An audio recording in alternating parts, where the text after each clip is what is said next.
disciples be the tree of life. Take the land, remove the sand. Every belly is yours to fill with that living water. Take the sword in the left hand and play that harp like you in the band. Utilizing God's hand, that rod of God. That's right, the rod of God. Who was in Moses' hand? Who was sent to free God's people from the land? Moses did no miracles. It was the rod in his hand. Look back at the 10 plagues were because of the rod. Think back to the Red Sea. Moses wasn't fearing, crying. He went to God, forgetting what was in his hand. God's response was simple. Why you crying to me? Take the rod, the Red Sea split. Over and over again, the rod proved itself to be the authority of God. When the vipers came, it was the brazen serpent on the rod that became the aim. Joshua only won the battle because the rod was lifted up once again. When Christ came, he said all authority was given to him. Did he have a rod? He was the rod who was sent to free God's people from the land. Here once again, so disciple, take a stand. Have no fear, gird thy loins like a man. After the death, burial, and resurrection, iron rod was given to you. Like Moses, it's not you that does the miracles, it's the iron rod in your hand.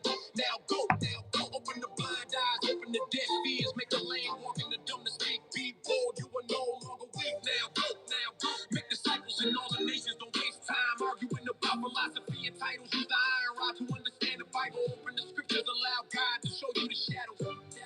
With the iron rod, he will share a secret. You can be 100-fold. Truth be told, don't settle for less. You have been given authority from the best. Now go.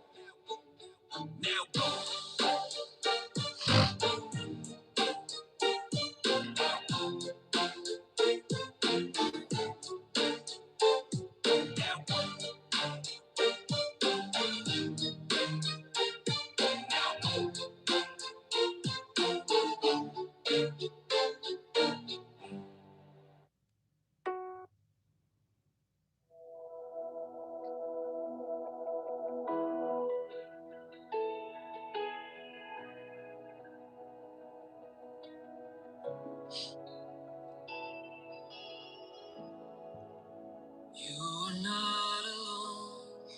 Morning.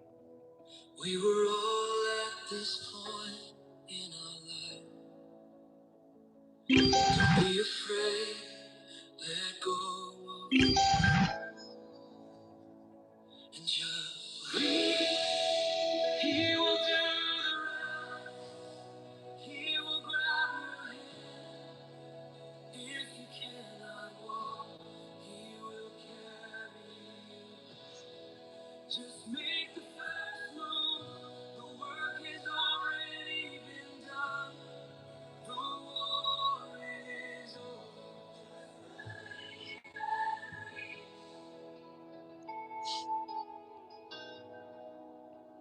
We know how you feel,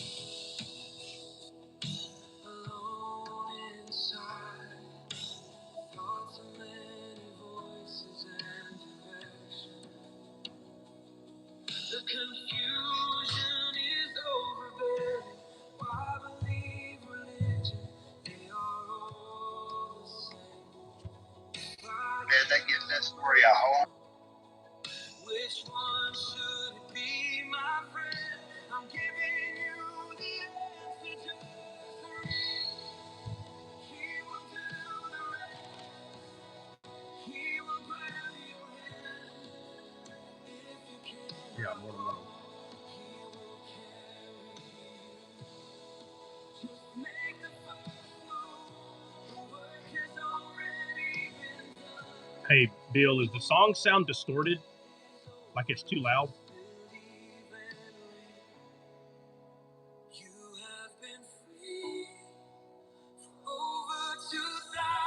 Morning. Guys, does it sound like the mic is too close to the speaker? No.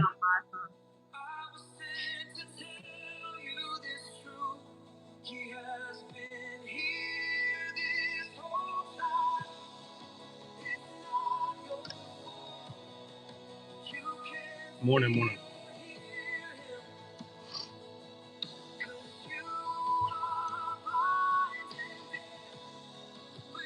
Somebody find out if Saba's coming. I know she said she was, but things happen.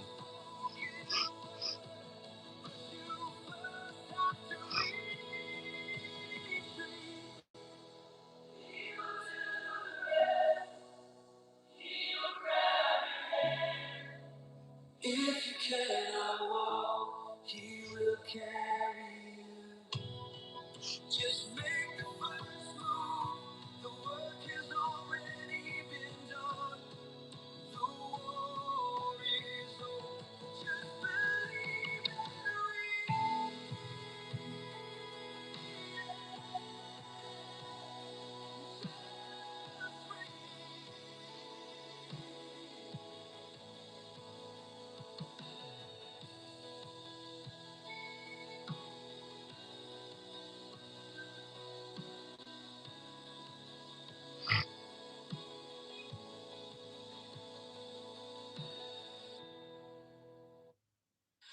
even as one of your teachers, a believer, I get surprised by you. How do I get caught off guard?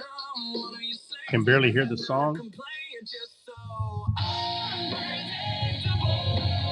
How do I know you so well? If you indwell in every day of love is often. Does that sound better, Lorena, or does somebody think this is too loud? I think it sounded slightly better the way you did have it. Okay.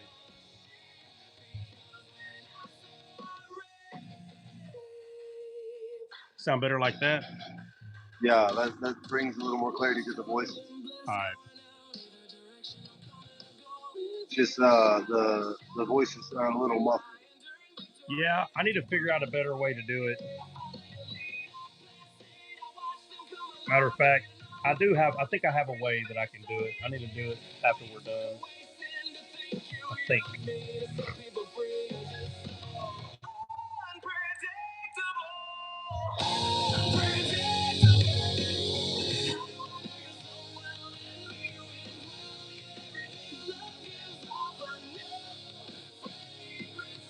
John Bean.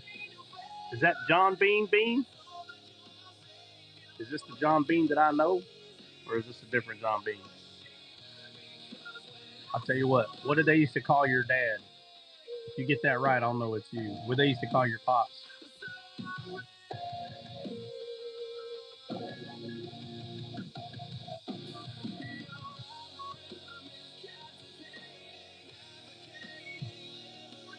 Too low?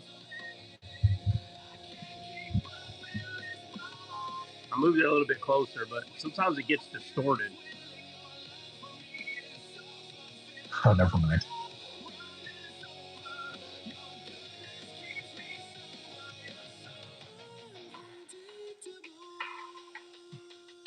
I thought that was the answer to your question, Trot. Connie, you can't hear the song at all? Wow, it's so loud. Oh, yeah. We could hear it. It's a little low here, but we could hear it. Yeah, but I'm talking about YouTube.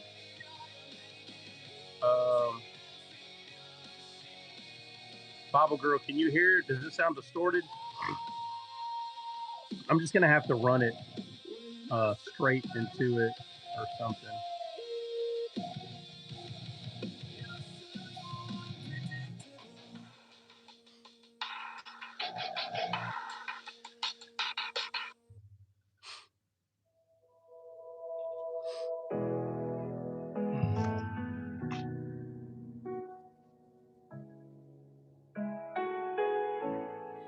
I pray to be set free. It sounds distorted. It's usually fine. Hold on. Now I'm the fisher of men in the mirror. Way better. Your reflection reminds me. Leave it how it was or how it is? Right now it sounds good. Yeah, Mac, I'm talking to YouTubers, my bad. Right, I'm just letting you know on this end it sounds good. Okay.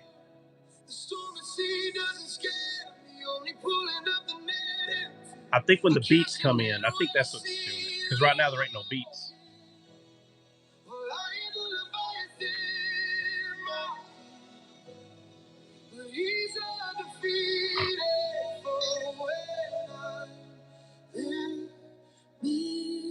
It is a little bit low on.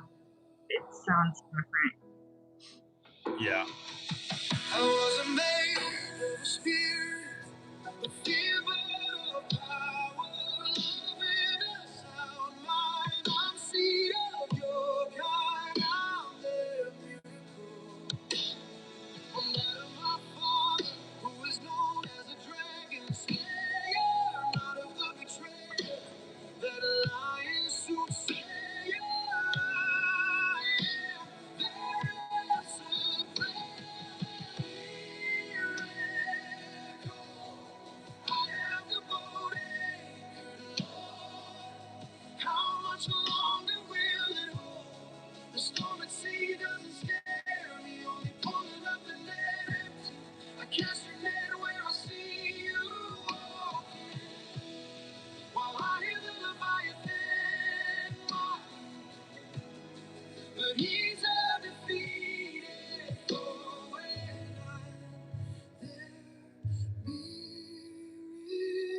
continue to cast on the right side.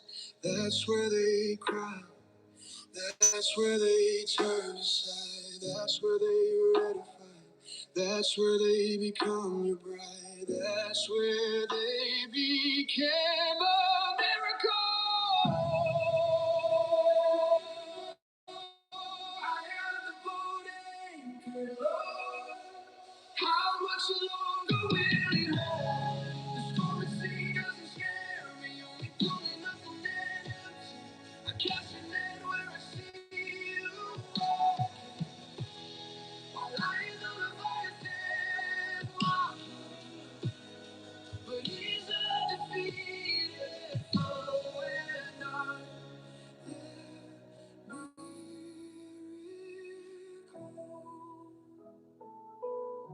I'm their miracle. I'm their miracle.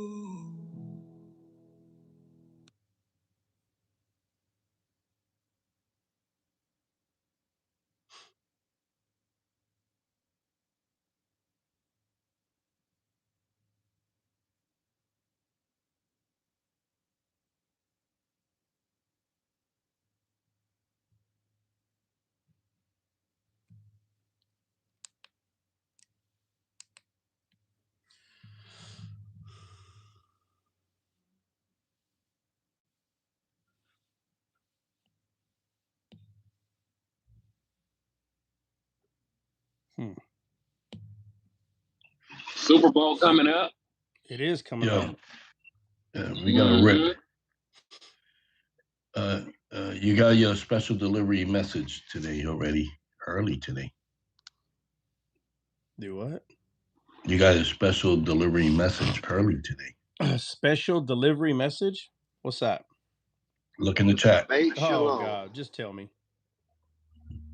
Daily reminder. Daily reminder. Yeah. Daily reminder that the horns, the thorns, I mean the Rams are going to be sitting on the same couch with the Cowboys watching the Super Bowl game. That's the reminder. Believe it or not, this is going to be a blowout game. This ain't even going to be competitive, bro. It ain't going to be. Yeah, it could be. It could. Yep. I want to say the Super Bowl game, I'm telling you, was who was it? A pass, or you're saying for this one it would have been good? No. They're in the same. They can't play in the Super Bowl. The Broncos Conference. Yeah. When the Broncos played the Bills, that was the Super Bowl game right there. That was it. Yep. I wasn't gonna miss that. Yeah, Bronco and the Bills. I was not gonna miss that game. Yeah, that was the best game of the week. Bro, yeah, right now they are. Yeah, dude. Yeah. Mm-hmm. Well, I already know who's going to win this one. Team with the most points. The team with the most points. Yeah, I think you're right. I think that's well. I think we got a new generation of teams coming into to the playoffs and Super Bowls. I think the old regime is done. Ravens, KC, who's regime? Bills, they're done. Nah, Ryan, that's gonna be a blowout. I'm looking at 31-17. 21-17 Seahawks. Yeah. Nah, too close. Seahawks are gonna destroy them. Yeah. At least, hey, dude, you still alive? This dude, you still alive, bro? Oh man.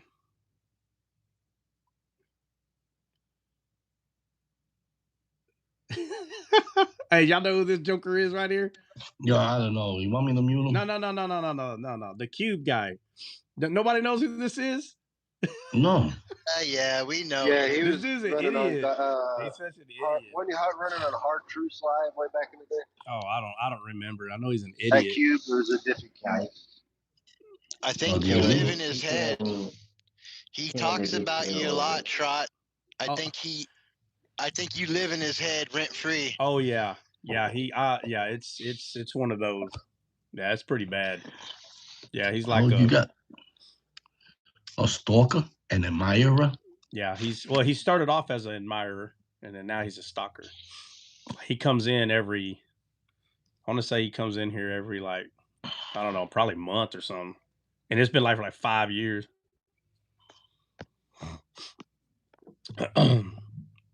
He in love with what? Trots of whiskers.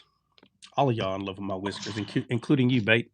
When you come over here and eat He's in meat, love with the whiskers. when you come over here and you eat meat that's made from a real man, you're gonna love my whiskers too, Bait.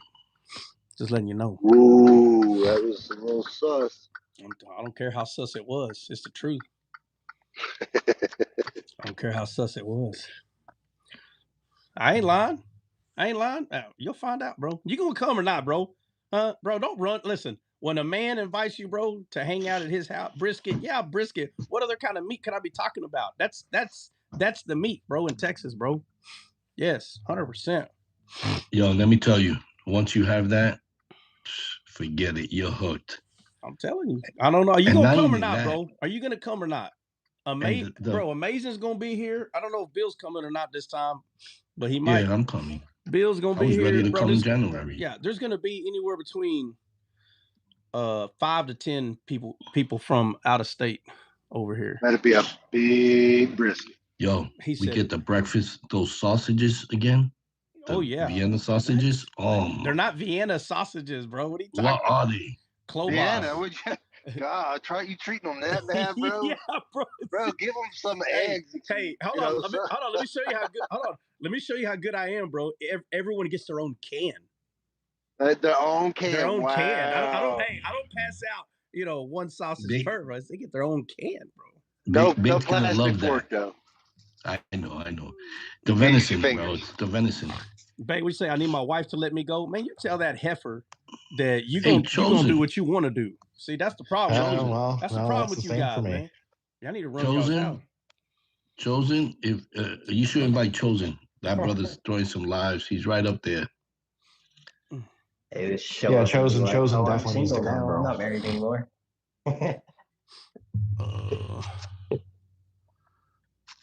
Yep. Mm-hmm. Did you say CJ?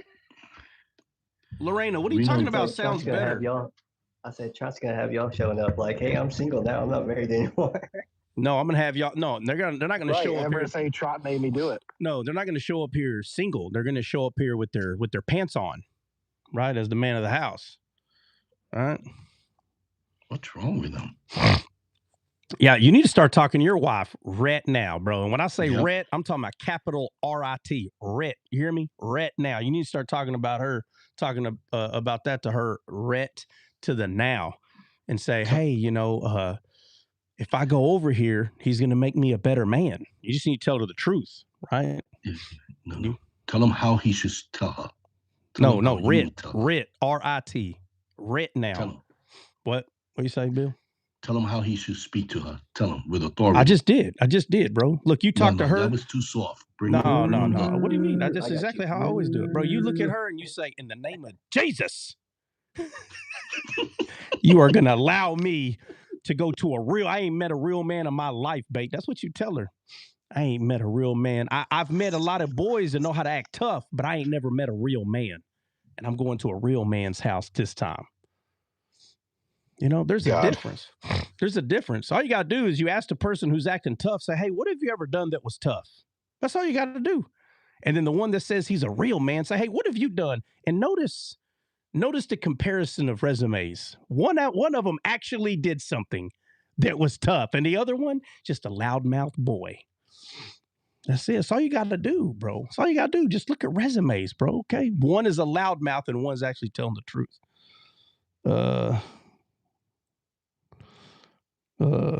Texas got flipped blue. That's crazy. We talking about steak? Are we talking about steak? Flipped blue? I was talking about state. Christian, will you be quiet? Golly. Let him troll, bro, Christian. what is how much longer? You're simple-minded, man. Huh? I said, you're just a simple-minded man. He's trying to, Yeah, just leave it at that. Yeah. What do you mean Texas got flipped blue? We're talking about steak, black and blue. What do you mean Texas got flipped blue? Talking about them black and blue burger. You know what I'm saying? No, black and blue steak, Bubba. What are you talking about? Oh. Yeah. Josh's gonna go him to Longhorn and get him a black and blue burger. No, black and blue steak, not black and blue burger. Black and blue steak. You put that fire sizzling, and you get that raw steak. 5 seconds on each side. That's it. Batter up. Black and blue. Somebody give Christian a Vienna sausage, a can of Vienna sausages, and some crackers. No. Where's bait? Bait. He said cowboy steak on cold. Should we give him to become a Torah observer? Oh my God! Why you want to make somebody a Torah observer? Absorber. A what? Yesterday I was sick and I said absorber. I never heard the end of it.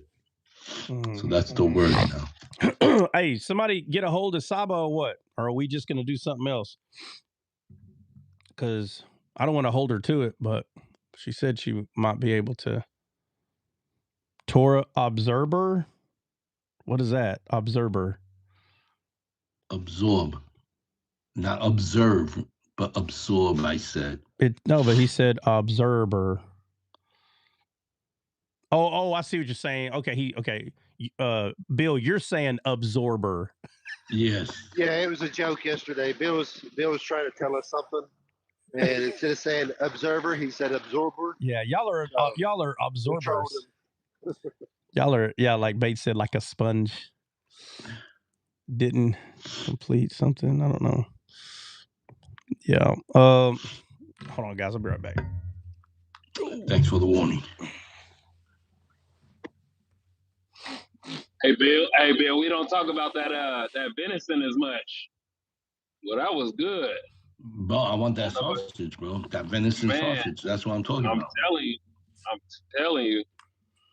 We ain't talking about that enough. Who ain't talking about what? That thing, I never tasted nothing like that. I said that venison that you cooked. I said we ain't talking about that enough neither. The sausage. Actually, when y'all came, I cooked a lot of things, bro. Now I know a lot of y'all's not into liver, and there's a way. I'm into liver. Well, there's a way I can make it where the liver's in the gravy on white rice. It is better, but I had to give it to y'all raw. I couldn't find one person to man up to eat it, bro. Who was it? Hold on. Who was it that took a big bite? Net. Big Net took a big bite. It's like Big Net, right? Yeah. He took a big bite and he was just like, man, Trot, I just don't know if I could do it. I said, don't worry about it, bro. I said, don't worry about it. I made liver. I made obviously the brisket, kielbasa sausage for breakfast. And what else did I do with the venison? I did something else. Huh? What was that bread? That bread, like, I forget what the name of it was. You said who was it? Your mom that made it or something? Oh no, it wasn't bread. It was a pumpkin empanadas. The pumpkin empanadas. Yeah, so instead of the bread just being like, because look, guys, like, okay, you have a loaf of bread and then you have a donut. They're both bread, right? A loaf of bread that you put meat inside of, and then you have like a donut. So bread could be made however you want to make it. So most of the time, an empanada, it's regular bread and it's filled with meat and stuff. Well, you can make the same thing, except it's sweet bread and inside of it, pumpkin. And if you like pumpkin pie, Bubba, just imagine it's like a how do you say it? A croissant. What is it called? A croissant. No, not a croissant. No, guys. When you take the pizza, a calzone. A calzone is a folded up pizza. That's all it is. It's just a folded up. It's a pizza. They just fold it up and call it a calzone, right? Ain't that the pizza one? The calzone? I think I'm right. Yeah. Well, all she does is she just takes the way you would make an empanada, except it's sweet bread. The bread is sweet and there's pumpkin in it. With coffee, oh yeah, Yeah, absolutely. Lloyd just had a can of Vienna sausages.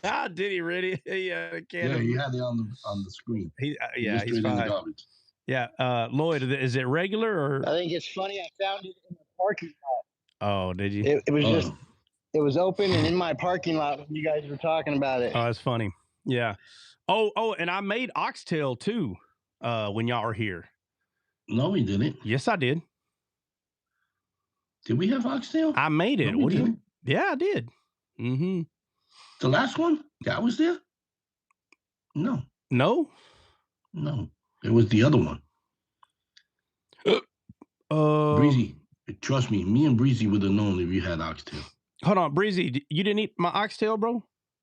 No, I didn't get none. Oh, okay. Okay, my bad. All right, then it was the one before. My bad. I apologize. The one before. Yeah. It was before Bill came. Okay. Yeah. Yeah. Kelly's the one that sent all that meat. Kelly, the last brisket, Kelly sent it. She sent the liver. She sent the oxtail. And she said, she sent a few other things too. I love liver. Liver sauteed in onions, man, with white rice. Yeah, well, I made it. Kelly my address. I made it, and nobody could. I'm telling you, there's a gravy. Nobody could eat it.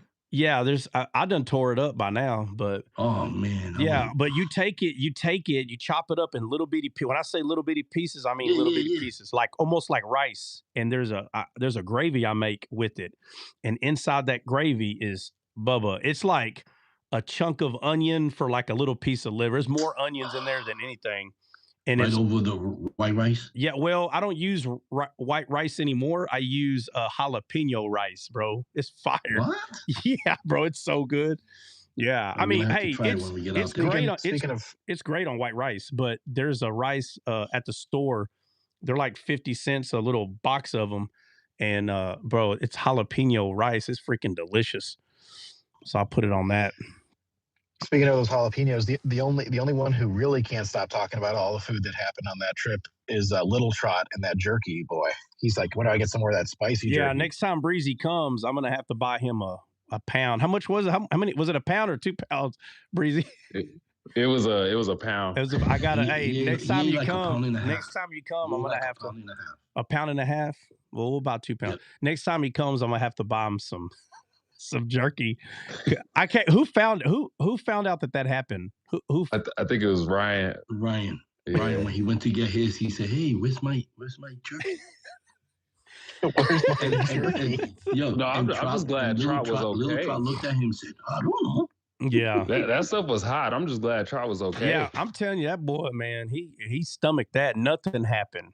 Nothing. That boy, I was thinking it was about to go down. I was about to put him outside like 24 hours because I didn't want him to, go in the house or something. But, you said it when the song was on. Okay, Lorena, it just came in late. I don't know. Yeah. But, Kelly, would you say I need that recipe? Which one, Kelly?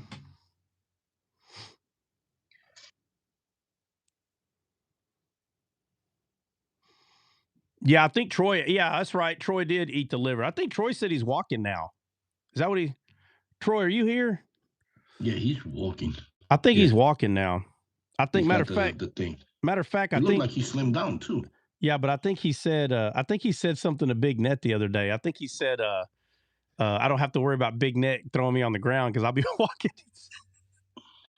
Oh, Big Net was so bad, bro. Just if you would have seen how it, bro, if you would have seen how it happened, the algorithm that it would take for that to happen so perfectly, where Troy come off it was just one little thing. Like let me see, 1, 2, 3, at least 4 or 5 things had to happen perfectly in order for that to happen, and that's exactly what happened. And he's like, "Well, that hurt."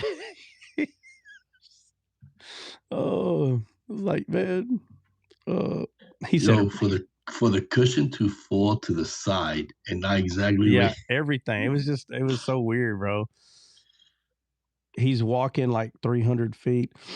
I go hunting for deer, make deer jerky and hamburger, steak, roll. Absolutely. Only a man would.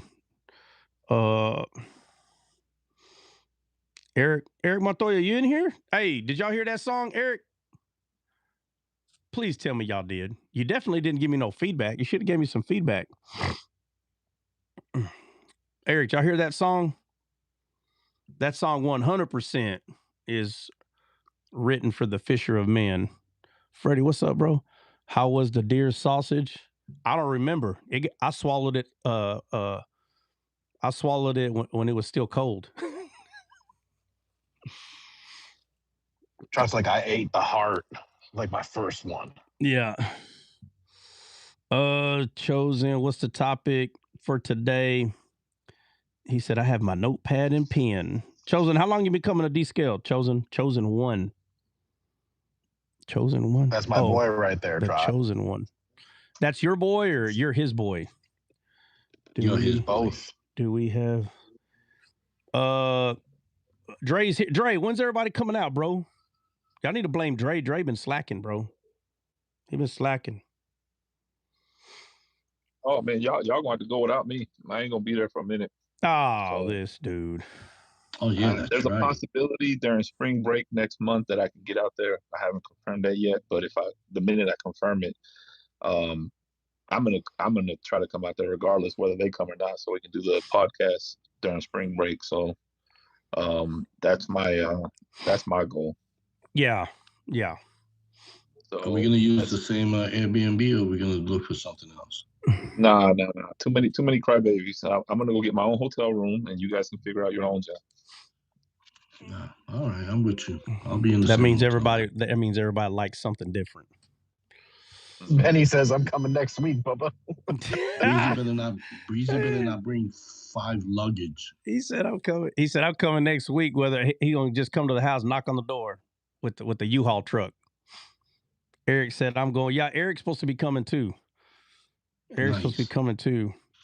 Who made the potato salad? We don't eat potato salad like that. Show me potato salad. Family Guy? No, nothing. All right.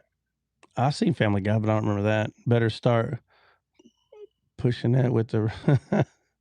Chosen said that he's been coming here for a few months already. Oh, okay, a few months. Yeah, I don't know. Have you ever came up here, Chosen? I don't even know if I know your voice.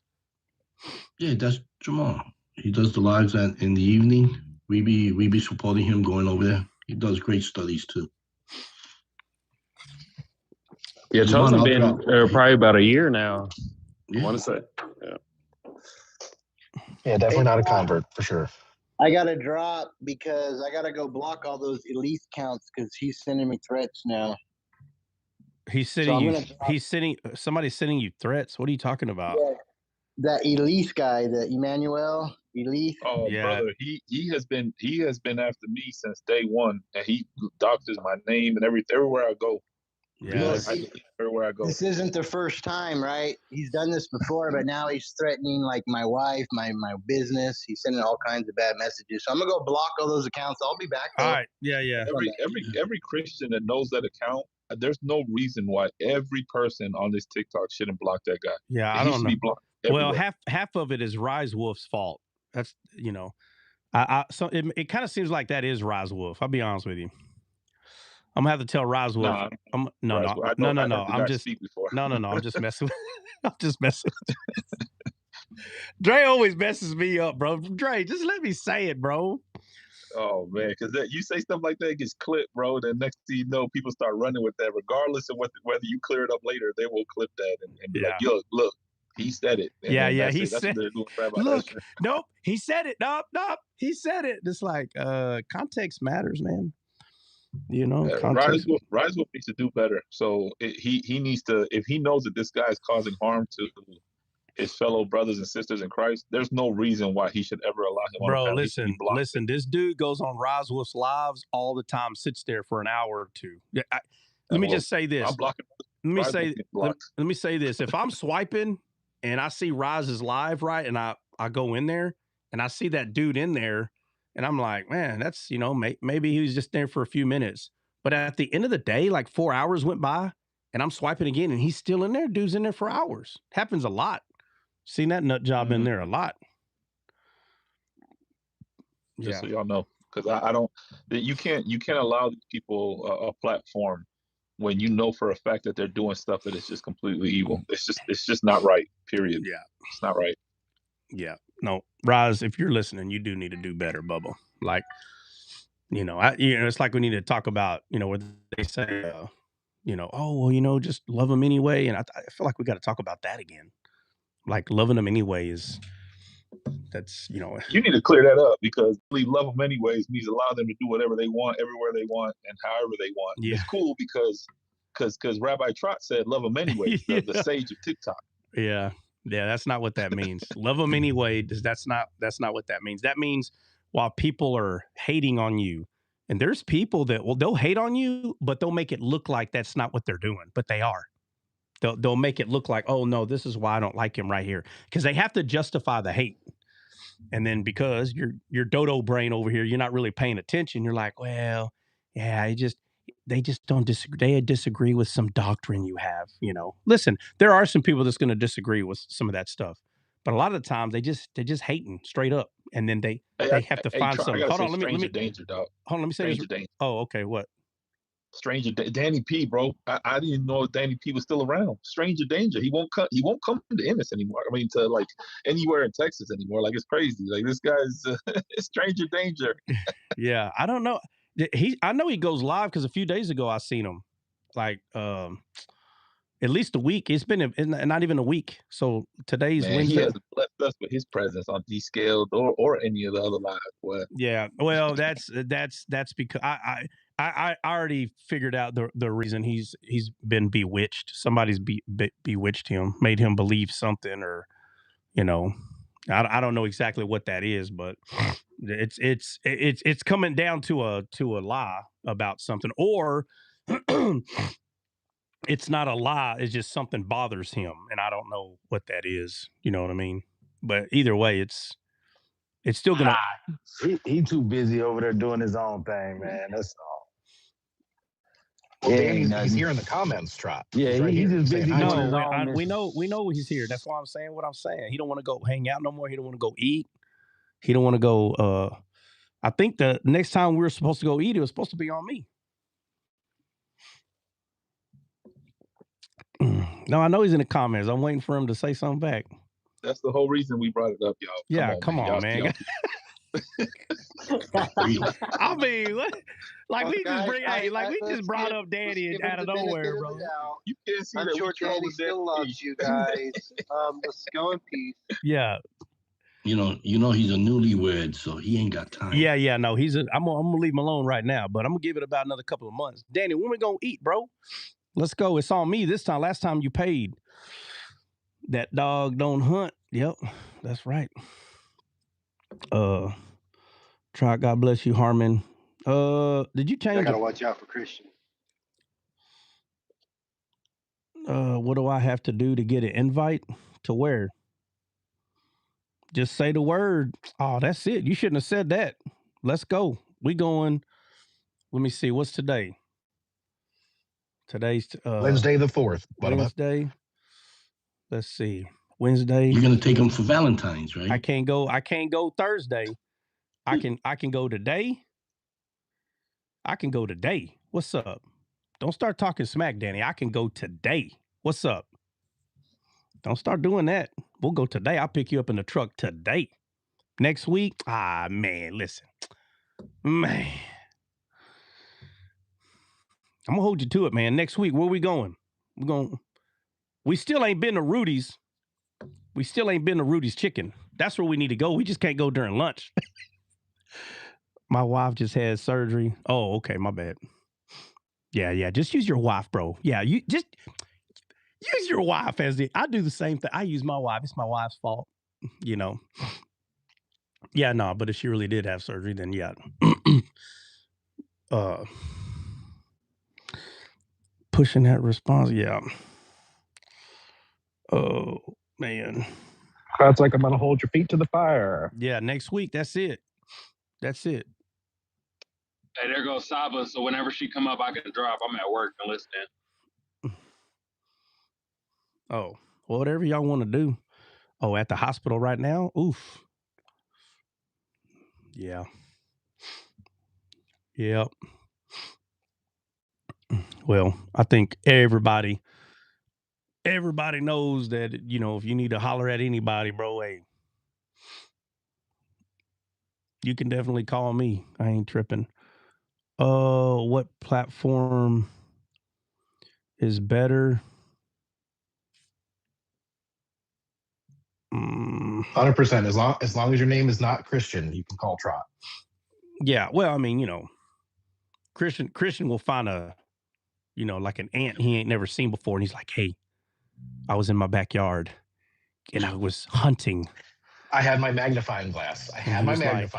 He's like, I need to call Trot and ask him, what is this monstrous?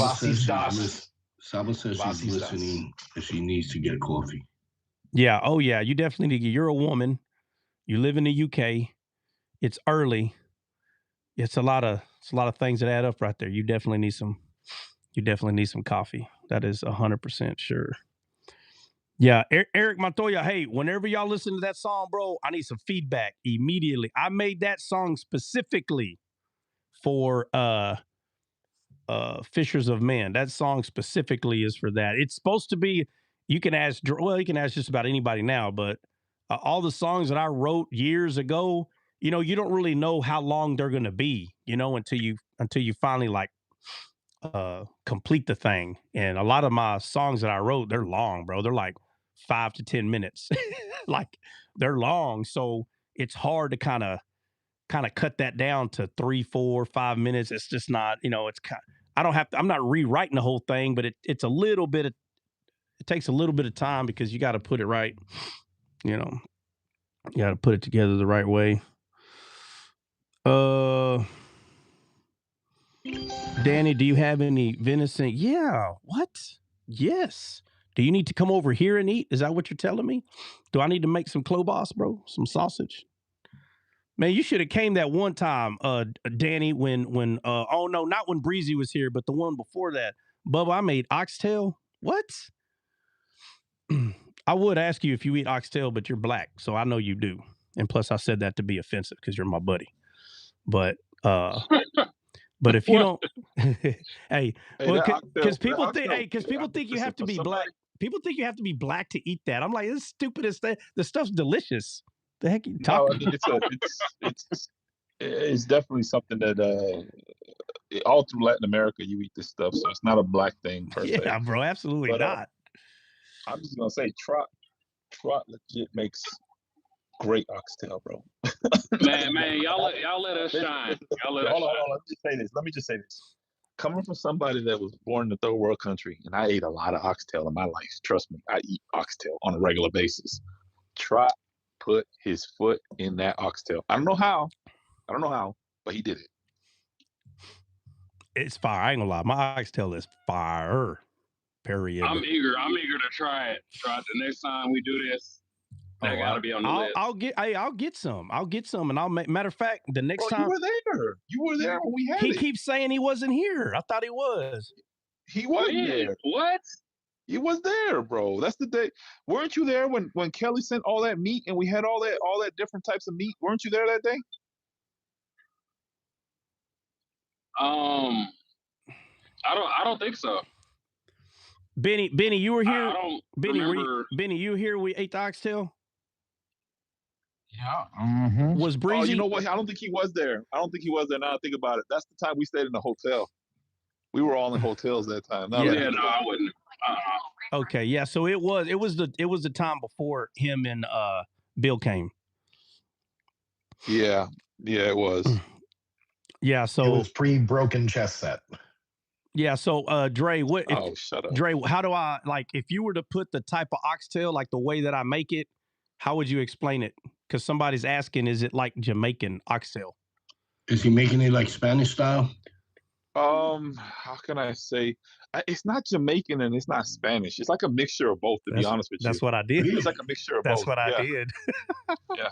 Yeah. It's not either or. I can't say either or. I put both of them together, bro. Fire. It's straight fire. Yeah, he did. It was good. And he, you know, let me tell you something. The reason, and I was really impressed because normally oxtail takes a whole day to cook. Like you have to cook this down for it to fall off the bone, right? He didn't cook it all day. I mean, he made, I think, what, you had maybe like 3 hours to tops? It's around 3 hours. Yeah. And it was still like tender. I don't know how he did it, man. He put, I think he prayed. I said, Lord, this oxtail is a shadow. Danny P said he did it was prayer. He's like, Danny P said it was cocktail. He said those are cow tails. Yeah, well, I mean, that's an oxtail, though. That's what an oxtail is. Oxtail is a cow tail. We don't have no oxen running around out here in Texas, Danny.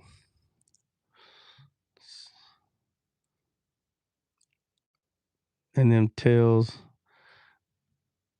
Yeah, when you buy oxtail, they're not called cow tails. They're called, or when you buy a cow's tail, very rarely you'll see it called a cow tail. They'll be called oxtail.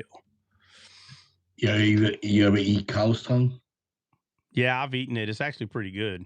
I love it. Yeah, it's the first time. Oh, brother, that's one of my favorites, right? Hey, listen, if you haven't had cow tongue, you haven't lived, my friend, because the cow tongue is tender meat. I remember when my grandma used to buy that. That thing was scary. It was like 12 inches long, horrible looking. You got to peel like the hairs off of it and all that stuff. But after my grandma would make that with some sauce and some red sauce, and you pour it over some white rice. Oh Lord, have mercy, boy! It's over. That's food from heaven, bro. Yeah. Yeah, cow tongue. Yeah, cow tongue is good. I mean, it's the first time I tasted it, I was probably 22, 23, somewhere around there. Actually, no, the very first time I think I tasted it, I was 15. I used to help a guy deck roofs when I was in high school, and them guys were eating that out there. And I think that's what that was. So if I'm being technically. Listen, my grandma pulled that thing out. I was a kid, bro. I was elementary school, right? When I first realized what it was. I was going to school. I look in the sink and I see this long, massive tongue. And I was like, what the heck is that? My grandma was like, that's going to be lunch when you come home. It's nasty. I was like, I said, I am not eating that. You hear me? I told my grandma, I said, I am not, don't serve me that. I'm not eating it. I went to school. I forgot all about it, bro. I forgot all about it. Came home and, my grandma would always, make us food as soon as we got home from school. And then around lunchtime, so that she would pour, when she served that, I forgot about I went to school. I forgot all about it. All right, Danny, and it was I ate that thing. I was like, yo, this is amazing. I said, she said, yeah, that's that tongue you was talking about. I was like, too late. And I was like, too late. Like it. It was too late. It's good. Yeah. Yeah, Danny, I see you, man. Thanks for coming by, bro. Been a minute. Been a minute. Let's see. All right, Saba's here now. Saba, what's up? You halfway done with your coffee? We've given you plenty of time to drink at least half of that coffee by now, or at least a quarter. No, she ain't even gonna unmute. Another vet with PTSD again online. Gah. Okay. God bless you, brother. God bless everyone. Sorry, I left my phone in the home. It's all right. It's all right. It's all good. All I can hear from the kitchen. God, what kind of phone you got? Hey, that's echoing the whole house, boy. Let's see. All right, let's hop in there. So we're at Nehemiah Chapter 2. I don't feel, because we were going to, Saba, you didn't come the other day, so we went ahead and went to something else, but I did a recap. I'm pretty sure everybody's kind of caught up. If not, excuse me, we'll be doing some of it as we go through it. But also, you can watch it on YouTube. I saw that. The notification from YouTube, I was like, they went over without me. Yeah. But I will watch that one. I didn't get the chance to watch it, so it's all right. I'm gonna watch it. All right, yeah. All right, so where we are, Nehemiah chapter 2, verse 2, and this is where Nehemiah is asked, the king pretty much says, why is thy countenance sad, seeing thou art not sick? ? And then he says, this is nothing else but a sorrow heart. Then I was very sore afraid, right? But I keep bringing this up because this is not something, it's not something easily seen. And people who try to run away on how, like how well orchestrated God himself, who's the author of the Bible, how he orchestrated every story was a piece of him. Every story was something. Anytime you see someone doing something like in the name of God, it's God showing you something that he's going to do every time, bro. I mean, it's amazing, man. It really is. But it's hard to see it that way when you've been, when you've been sucking milk for 15 years, 20 years. It's hard, because it's like, how come all these people, all these teachers, how come they didn't tell me that? That's what you're going to get. How come these teachers ain't telling me that? If all these teachers that I had my whole life is not telling me that, then that's not what that means, which means you're dealing with someone that they don't read the Bible themselves. And I'll be honest with you, that's not a good place to be in, that you don't even read the Bible yourself. You got to read the Bible yourself. So that's where we're at right here. So we'll hop to 3. So who's going to read? Matter of fact, no, we've already read it. It's just taking a minute for us to get right here. So I can read, brother. Like, I don't know. No. It's okay because we've already read it. And I'm starting to go over it. And because there's some key points that I want to get to. All right, so he says this is 3 now. Huh? Is it Nehemiah 3 now? Yeah, no, we're in Nehemiah chapter 2, verse 3. So I'm going to start at verse 3.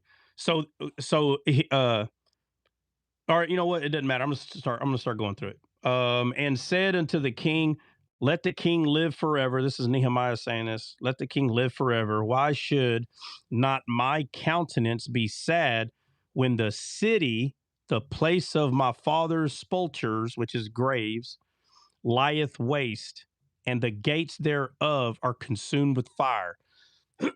Guys, man, dude, it's all right. I'm going to do it anyway. So throughout the entire Bible, you'll always hear this phrase, built-in city, built-in gates. And if people count this off and they just say, bro, it was a city and it was a gate. Yeah, I know. But when you go to the Psalms and you go to the Proverbs, you'll start hearing gates and cities being talked about in a very weird way.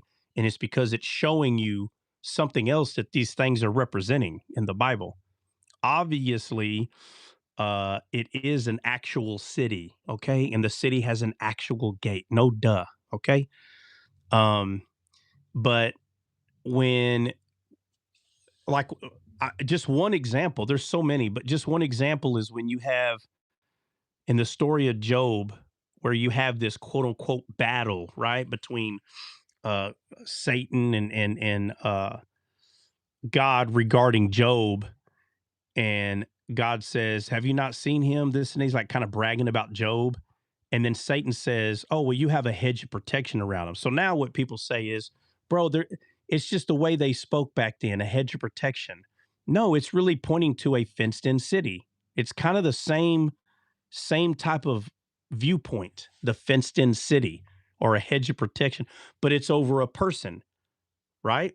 But because Job is not called a city, or the hedge of protection literally doesn't say the city gate, people count it off and they just act like they just continue to read. But this is again referring to Christ coming out of the hedge of protection, which is quote unquote heaven, right? Because remember, though Satan cannot enter heaven, he can't enter. All right.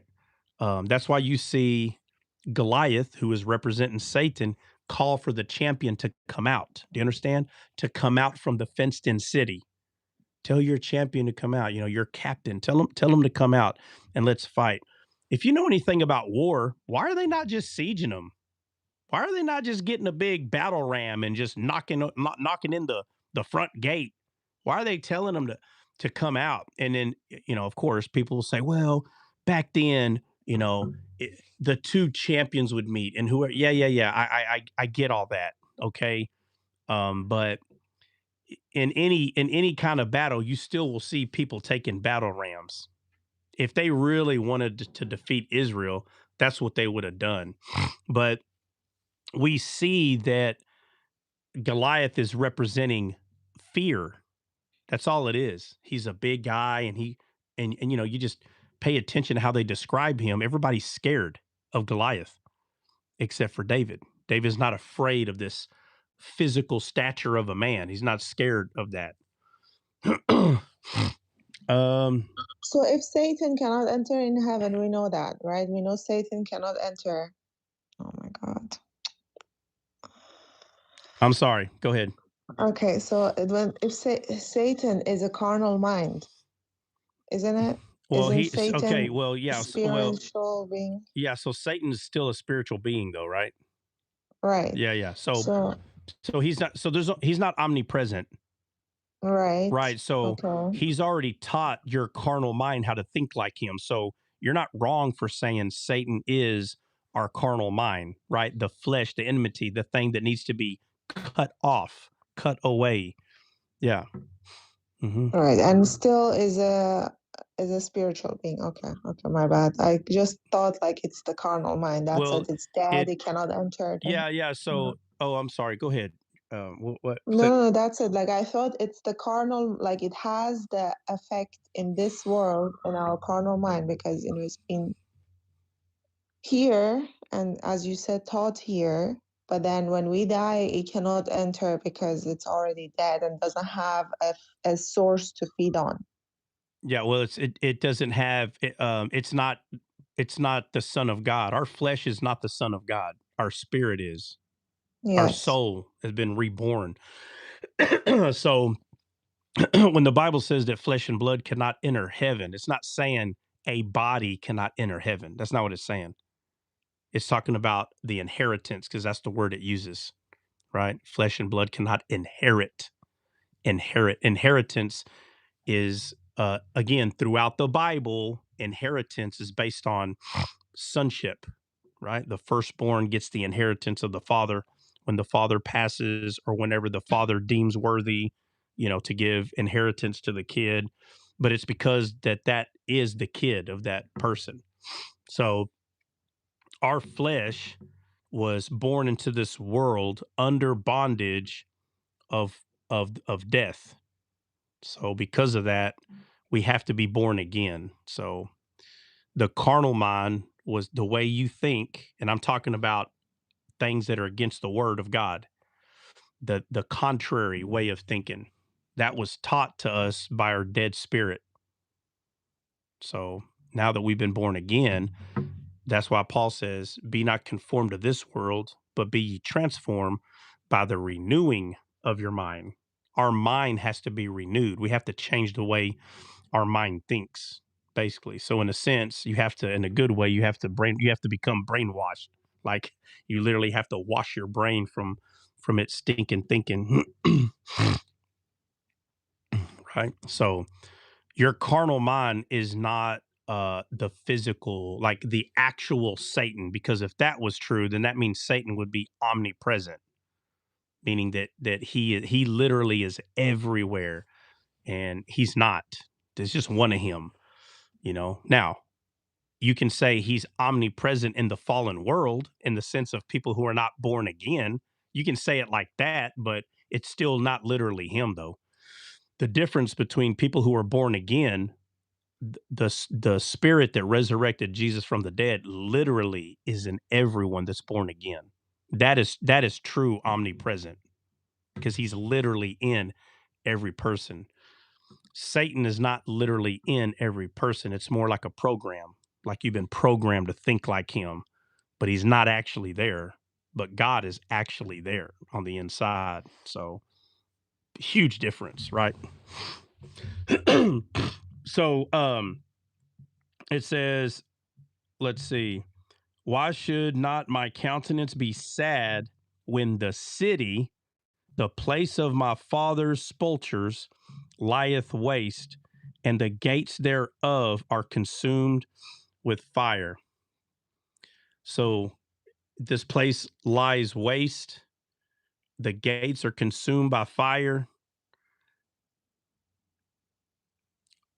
All these words play a huge role in the rebuilding of things in the Bible, especially what Jesus is going to be doing.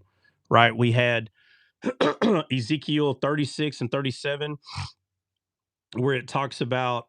Matter of fact, Jennifer read it last time. Jennifer, can you pull it up and read it again? Yeah.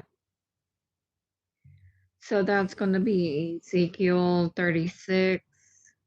I believe it was 50. Wait. Okay. Yeah, I don't remember exactly, but it's right there. If somebody can help her find it.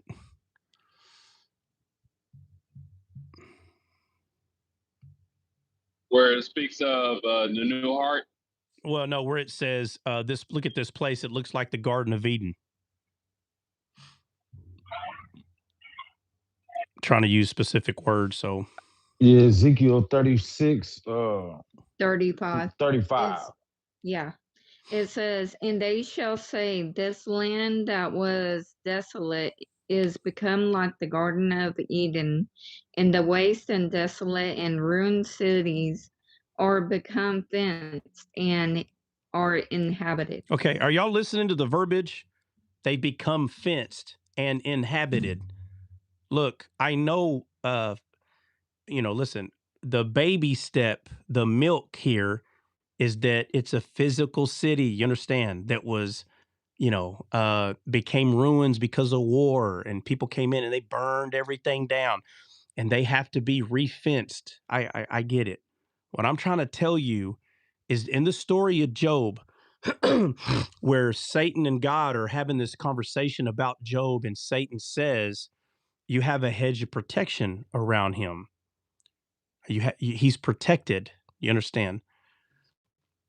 That's just one. But throughout the Bible, you see this rebuilding of the city over and over in its entirety. You constantly see this. And the temple, doesn't the temple have a wall around it? Yes. Right? So someone would say, "Oh, well, that's how God told them to." All this, guys, is talking about the built-in city. All of it. It's all pointing to this, which is pointing to you. It's all pointing to you. You being born again. You going from a desolate ground and looking like the quote unquote Garden of Eden. All of it. It's all pointing to you. This was authored by God. Do you think God had all these men write these stories down only for the purpose, only so we can just see what people went through, like in their lives with God on their side only? Like that's it? That's a very sad way of looking at something when you know how big and supernatural your God is, and the only thing you can see in here is the story that he made sure that when a man wrote it down, that when you see it with your physical eyes, you can at least have some kind of understanding. But again, throughout the Bible, it makes it very clear, and there's a few passages, but one of them is Proverbs 25:2, that says that it's the glory of God to conceal a thing, but an honor of kings to search that thing out. Or it's the glory of God to conceal a matter, but the honor of kings to search that thing out. So if you're going to tell me that nothing is concealed, that everything, it just says what it says. Look, so what do you think that means? It means what it means. It means what it says. So either there's things that are concealed, and if so, how many? And once you find one, is that the only one that was in there? Once you find 10, was that the only 10? What you're going to end up doing is realize that the thing that, like, the next thing that you're starting to see has another layer there.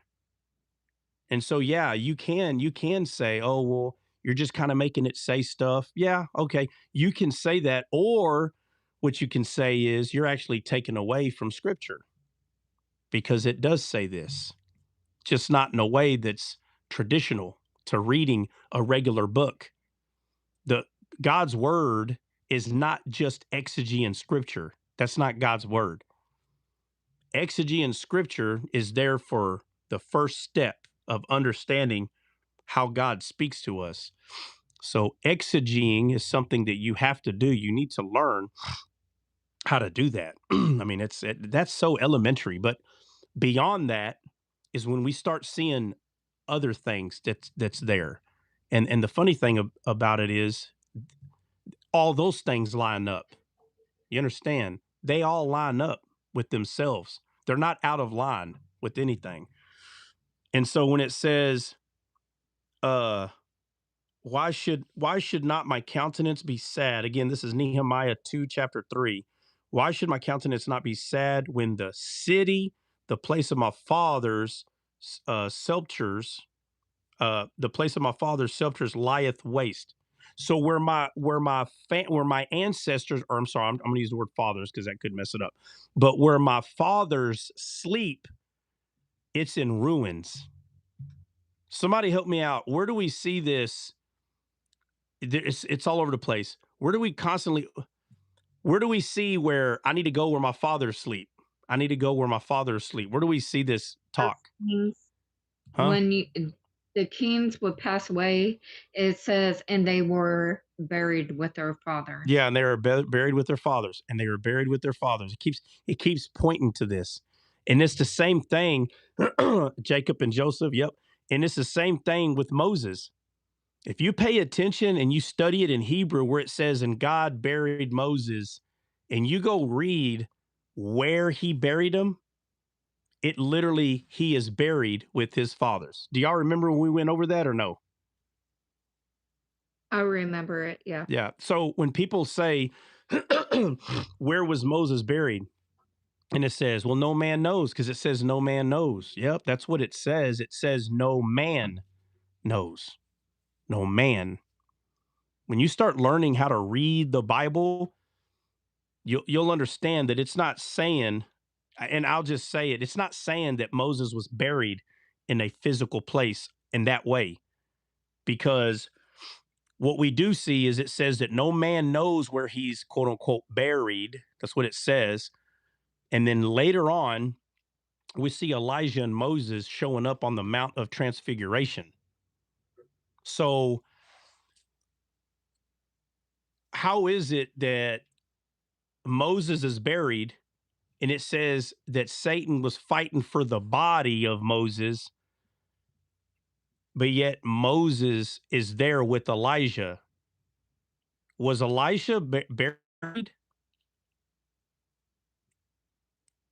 No, he was took. He was taken. Yeah. All right. So you have Elijah and Moses standing next to each other. And we're saying, well, Moses died. Okay, how? How did Moses die? How? Did he physically die? Is that the only way we see that? He died? What I'm pointing out is the fact that Moses and Elijah are both standing right there. It's saying a very profound thing. The fact that they're both right there. And then the whole, well, Satan wanted to fight for Moses's body, and everyone thinks that it's talking about his physical body. I'm telling you right now, his physical body was there with Elijah's physical body because he was buried where his fathers were buried. He was. But the question is, where is this place that no man knows where? Where's this place at? They're like, oh, well, it tells us. It says it's by this mountain, in this valley, by this and that. When you go read that in Hebrew, it literally says that he was buried with his fathers. That's what it says. Okay, so no man physical man can find him, because Moses is not in a physical place anymore. That's why no man can find him. Trust me, when God says no man can find him, that doesn't mean he buried him so deep somewhere that nobody could ever find him. Because if we were to give it a certain amount of time, we would be able to find him. No. It says no man can find him. You understand? No man. That isn't, I don't understand this. Like, if everybody went on a escapade, we're going to find out where God buried him. You would find him if he was physically buried somewhere. God's not going to, you would be able to find him. So people say, well, no, because God said you're not going to be able to find him. Nah, bro. That's not what that means when it says no man can find him. It's talking about a man that is dead in this world. He can't find him. But we are not children of a dead God. We're not children of a God that has dead people that worship him. Anyone that has died cannot worship God. Abraham, Isaac, and Jacob aren't dead. That's why he always says, I am of your of God of Abraham, Isaac, and of Jacob. They're not dead. But it's important, because when we start moving on, it's important what I'm saying here, because you'll see it. So it says, the place of my father's sepulchres lieth waste, and the gates thereof are consumed with fire. It says, then the king said unto me, for what dost thou make request? So I prayed to God of heaven, and I said unto the king, if it please the king. Now look at the way he talks to this king. If it please the king. Now, how does Ruth talk to the other Xerxes? Y'all remember? Does she say, if it please the king? You said Ruth? I mean, not Ruth. My bad. Not Ruth. Esther, yeah. Esther. Yes, if it pleaseth the king. Yes. All right, so Esther says, well, if it pleaseth the king, right here, if it pleaseth the king, again, here we go. People say, well, that's how you would talk to the king. Yeah, I know. But the question is, why would that please the king? Why would it please the king when Esther's like, this guy's a problem, or this thing is happening? If it pleased the king, why would it please the king for him to give a crap about the Jews in the story of Esther? Somebody? Why would that please the king? Huh? Because who the king is representing? Well, that's partially true. That's partially true. But I'm saying in the real story, like Esther and Xerxes, these are real people in real life. You understand? So, because she's making a request of him. I don't know. Never mind. Yeah. Anybody? Why? Okay. He needs to give the permission. He's the one that he gives the final order. Yeah, but if she says, if it pleases you, why would it please him to help out her? It has to be pleasing to the king first. Like it cannot go. No. I know that, but why is it pleasing? All right, let me show you. Let me show you what I mean. Let's say, I don't know, someone came to my house and they're like, hey, I want to buy your house for $5. If it pleases you, would you let me buy? That's not going to please me. Would that please me to sell my house for $5, Saba? No. Okay, so listen to what I'm asking you. If Esther went to him and goes, please, my people, why would that please the king? You understand? It has to benefit him somehow. Is that what you're trying to say? Well, no, I'm wanting to know how it pleased him. How? Okay, so in the Bible, in the Bible in its entirety, what pleases God? Jesus. Jesus is the only thing that pleases God. It's the only thing. Okay, so listen. These are physical people. Physical. So yeah, Saba, let's look at it the way you brought it up. So let's say Esther's uncle Mordecai is a billionaire. let's say Esther's uncle is a billionaire, and she says, if it pleases you to do these things, and he looks at Mordecai and he's like, yes, it pleases me well. So why would it please him then? With the billion All right, that he has. I'll say it again. Y'all remember Esther's uncle Mordecai? Yes. Okay, if he was a billionaire and Yes. Esther is asking him, please help my people, why would it please him to help her? He will help out. Yeah, he has money. Okay, so it pleases me well. Yes, ma'am. I'll help y'all right now. If Mordecai will give me a couple of $1 billion, you get what I'm saying? There's a reason. Yes. Okay, so what is the motive that she would say, if it pleases you? He could have easily said, I don't know. I'm going to give up now. Well, again, Saba, I'm not just asking you. I'm asking everybody. Yeah, I know, but I'm just going to say, I don't know. Yeah. But it's something everyone needs to think about. Like, it is very easy for all of us to say, oh, well, that's just the way they spoke. Listen, not in the Bible. Not in the Bible. In the Bible, there's a reason that things are worded this way. I heard the other day people arguing about who wrote the Bible, and the guy was like, a man wrote it. It was a man. And I wanted to get in there so bad, but I'm not going to. But I wanted to get in there so bad and say, oh, a man wrote it? Okay, so you're saying a man's carnal mind. I'm giving you a freebie here for those who like to argue, okay? I'm not saying you should, but if you're going to, then you need to ask these people. So a man's carnal mind. You need to argue good. No, that's not what I said. Yes, thank you, Trot. That's what's going to happen. Yes, No, it's like, if you want to argue, then argue good. No, that's not what I said. It's just, just don't sound like a complete idiot. At least make some sense while you're arguing, okay? So, but again, though, like, a man wrote this book. So the thing is like, okay, a man wrote it. Okay. Well, the Bible says that the flesh is enmity to God. So you're telling me the flesh, which is the seed of Satan, wrote the Bible. The seed of Satan. So this was written by Satan then. Do you understand what I'm saying, guys? If this was just written by a man, then Satan wrote it. There's no other way around that. And they go, what do you mean? He did. He held the pen. Right. He held the pen. He held the pen. The man held the pen, but it was the wisdom of God that wrote it, not the wisdom of man. It wasn't the wisdom of man.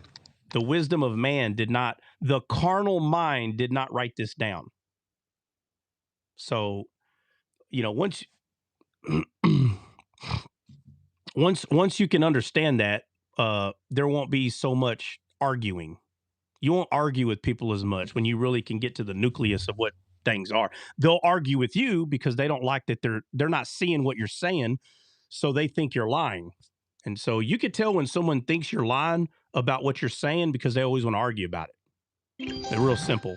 If they think that what you're saying is lying, they'll argue about it. And if they don't take on what you're teaching, you know what I mean? Like, they don't start teaching it, then they don't believe what you're saying, right? They'll just lie to everybody and say, oh yeah, it's a great teacher over there. But they don't talk about those things.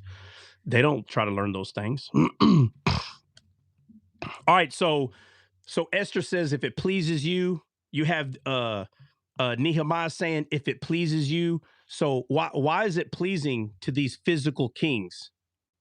So, and again, only speak up if you want to take a stab at it. Well, how are these kings? We'll just do Esther.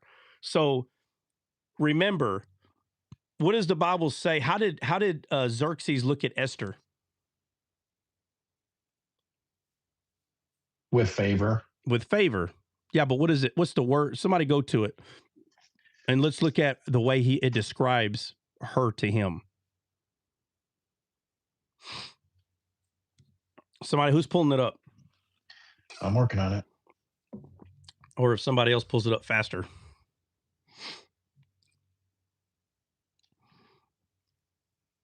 Let's see. Like Enoch, people think he didn't die, but he did. Just because someone is taken up doesn't mean they didn't die. Yeah. I see what you're saying, Thomas. I see what you're saying.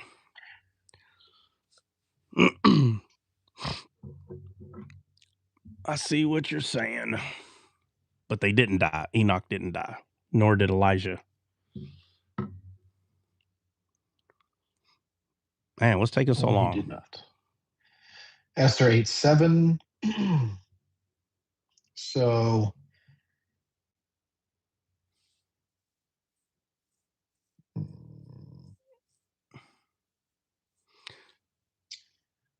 it says Moses died too, Thomas. It says Moses died too. Sorry, 2:7. Okay. 2:7. Well, actually, well, yeah, okay, 2:7, Christian. Yeah, you're correct. Yep. So it says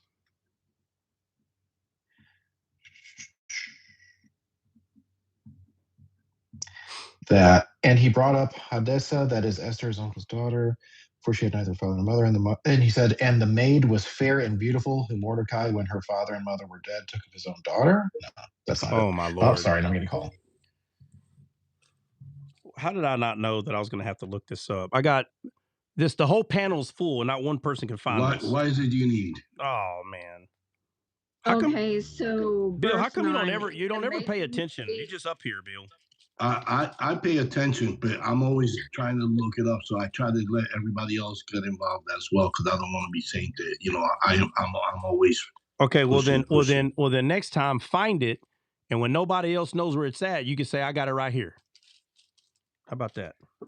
Esther 2:9, and the maiden pleased him, and she obtained kindness of him, and he speedily gave her things for purification, such as belonged to her, and 7 maidens, which were meet to be given her out of the king's house, and he preferred her and her maidens unto the best place of the house of women. Not sure if that explains it. It's in multiple places, by the way. It's like a little bit here, a little bit there. Yeah, I'll find it. Don't worry. So, yeah.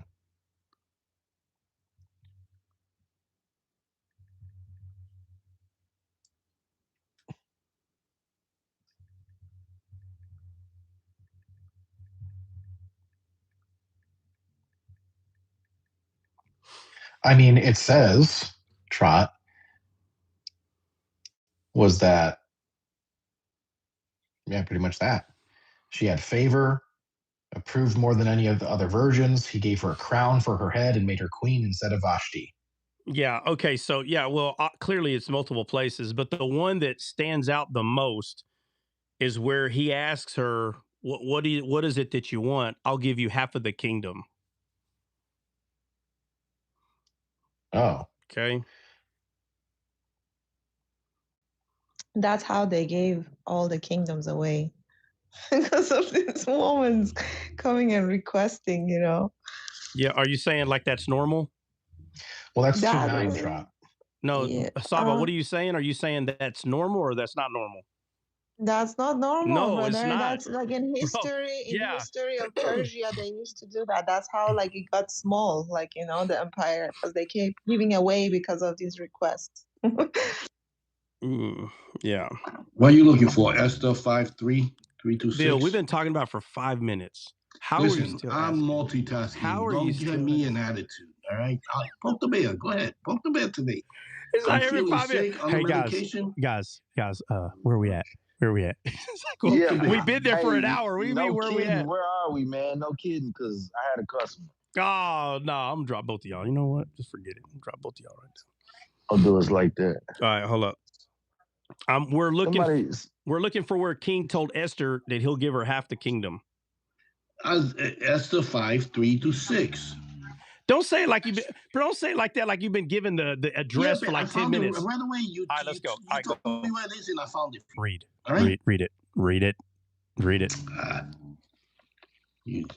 It better be it, too. Here we go. Who's going to read it?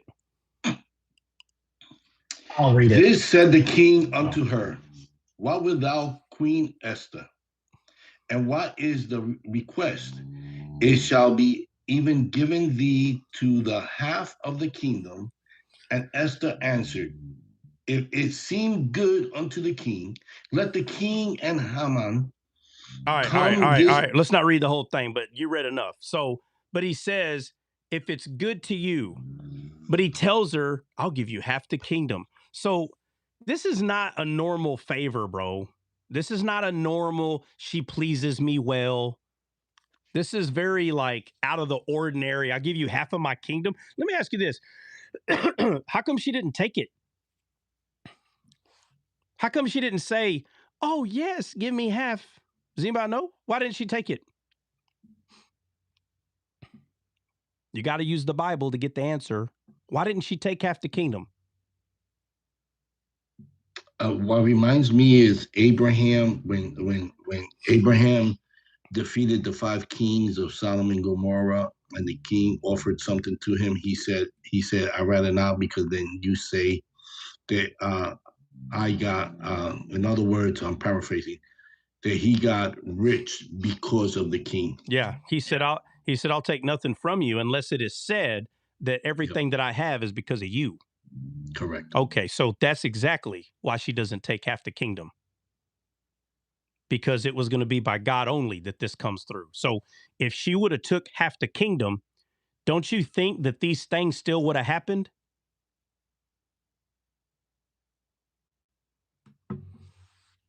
You understand? So all the things that happened, the fact that the guy that built the gallows for her uncle, he ended up hanging on him, all these things that went to her favor. The question I'm asking is, if she would have took half the kingdom, would these things still have happened? No. No, they would have. Yes.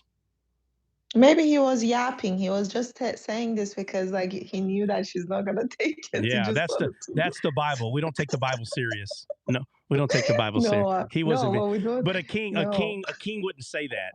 A king wouldn't say that unless he was serious. A Persian king would, because Persians, they're like, no, you take it, and they're like, no, you take it. We have that type of speech. No. So, hey, are we in the month of Persian Heritage Month? Oh, every day is Persian Heritage Day with Saba. Every day. Yes. Every day. Exactly. Yeah, but it's just I'm living in a Persian, world. I know, you guys Saba. are living in it, so. I asked you this the other day, and I don't remember what you said. There's a movie called Persian. What was it? You said it. I forgot it. I don't know. Guys, what was in the guy? It's a knife, got a button on it. King of Persia, or man? I think it was Prince of Persia. Prince of Persia. That's like an Islamic country, right? Well, hold on. Don't confuse me. Don't confuse me. The movie, I think it's Prince of Persia. Let me look real quick. Was that right? God forbid, brother. God forbid.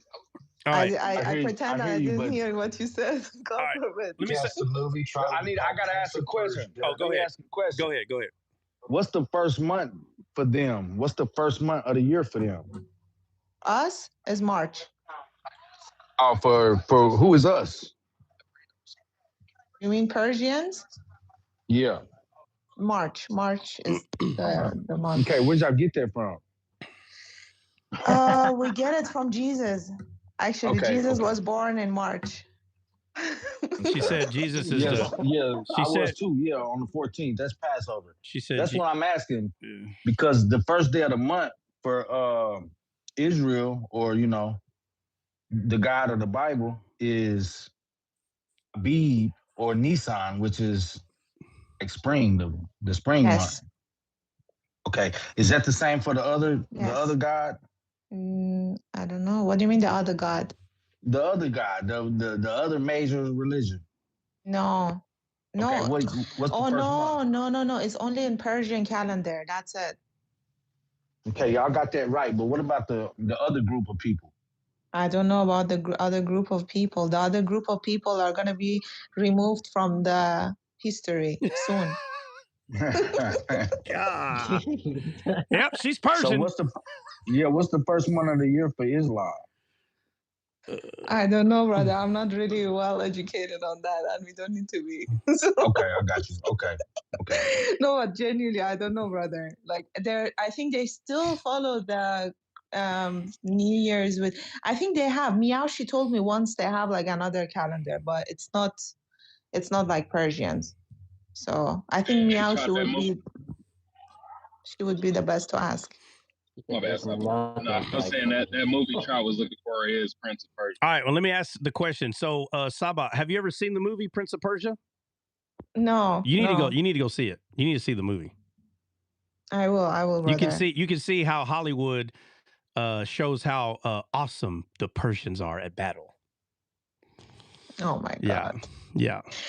Well, I mean, the history is repeating, so. Well, it's more of a fantasy type thing, but I'm telling you, I think you'd kind of like it because. But you guys are seeing a real life, unfolding. So if it was fantasy, like now you guys seeing like the real life Persians are fighting bare hands, for their rights. So yeah, that means Trump life is happening. Trump must be Persian.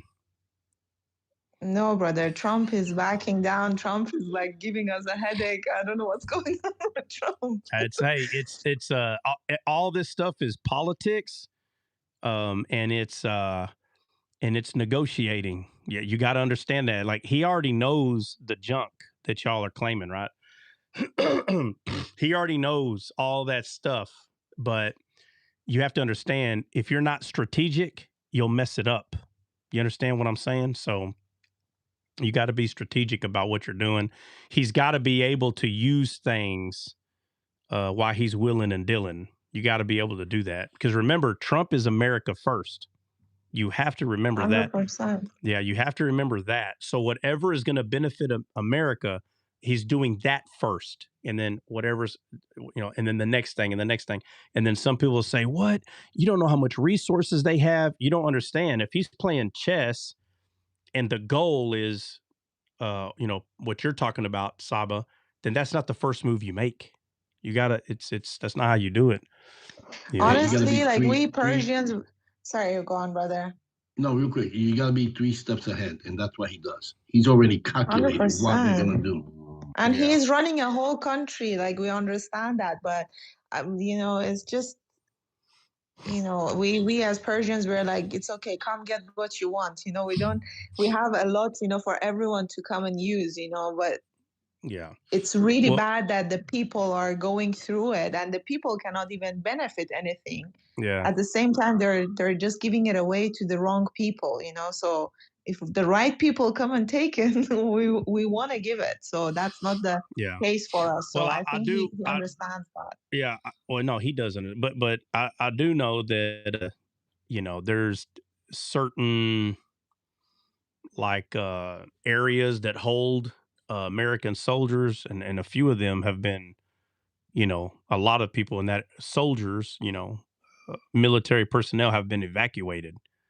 Yes. So a week, 2 weeks ago, like when it started. But that's not a long time ago. And plus, you got to understand what do you think the reason that some of them places would evacuate military personnel, Saba?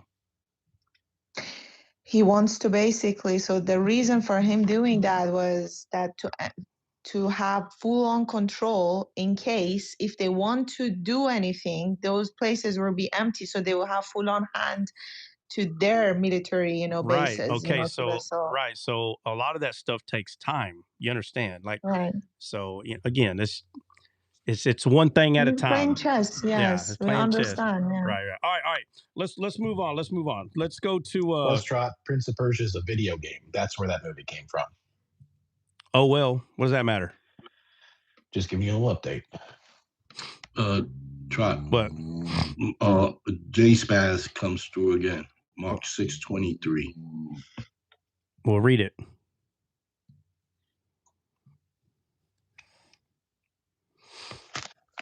What'd you say, Amanda? I'm an ex-military person. Trump never helped us. Okay. And he sware unto her, whatsoever thou shalt ask of me, I will give it to thee unto the half of my kingdom. And we know that's talking about Herod's daughter who danced for. Yeah. I'm sorry. What did you read? Address? Mark 6:23. I could read from 21. Yeah, no. So this is John the Baptist issue, right? Correct. Yeah. So all right. So now here we are, all these years later, and this dude's got this sick thing for like his, what is it? Who is that girl to him? His wife's daughter. Yeah. For some reason, I think that's his niece, isn't it? Because didn't he marry his brother's sister? Somebody fact check that. I can't remember exactly. Oh, probably if you get that deep into it. Yeah. Well, or Christian, I don't want to hear any of that. Just look up, bro. Like, give me the answer. All this monologuing, get all that stuff out of the way. Somebody look up. Am I right about what I'm saying? Did this guy who I'm talking about, did he unalive his brother and marry his sister, or somebody look that up? I can't remember. Yeah, I thought it was his brother's sister, his brother's wife. Well, let's find the. Yeah, I'm gonna check. Let's find the facts. Okay.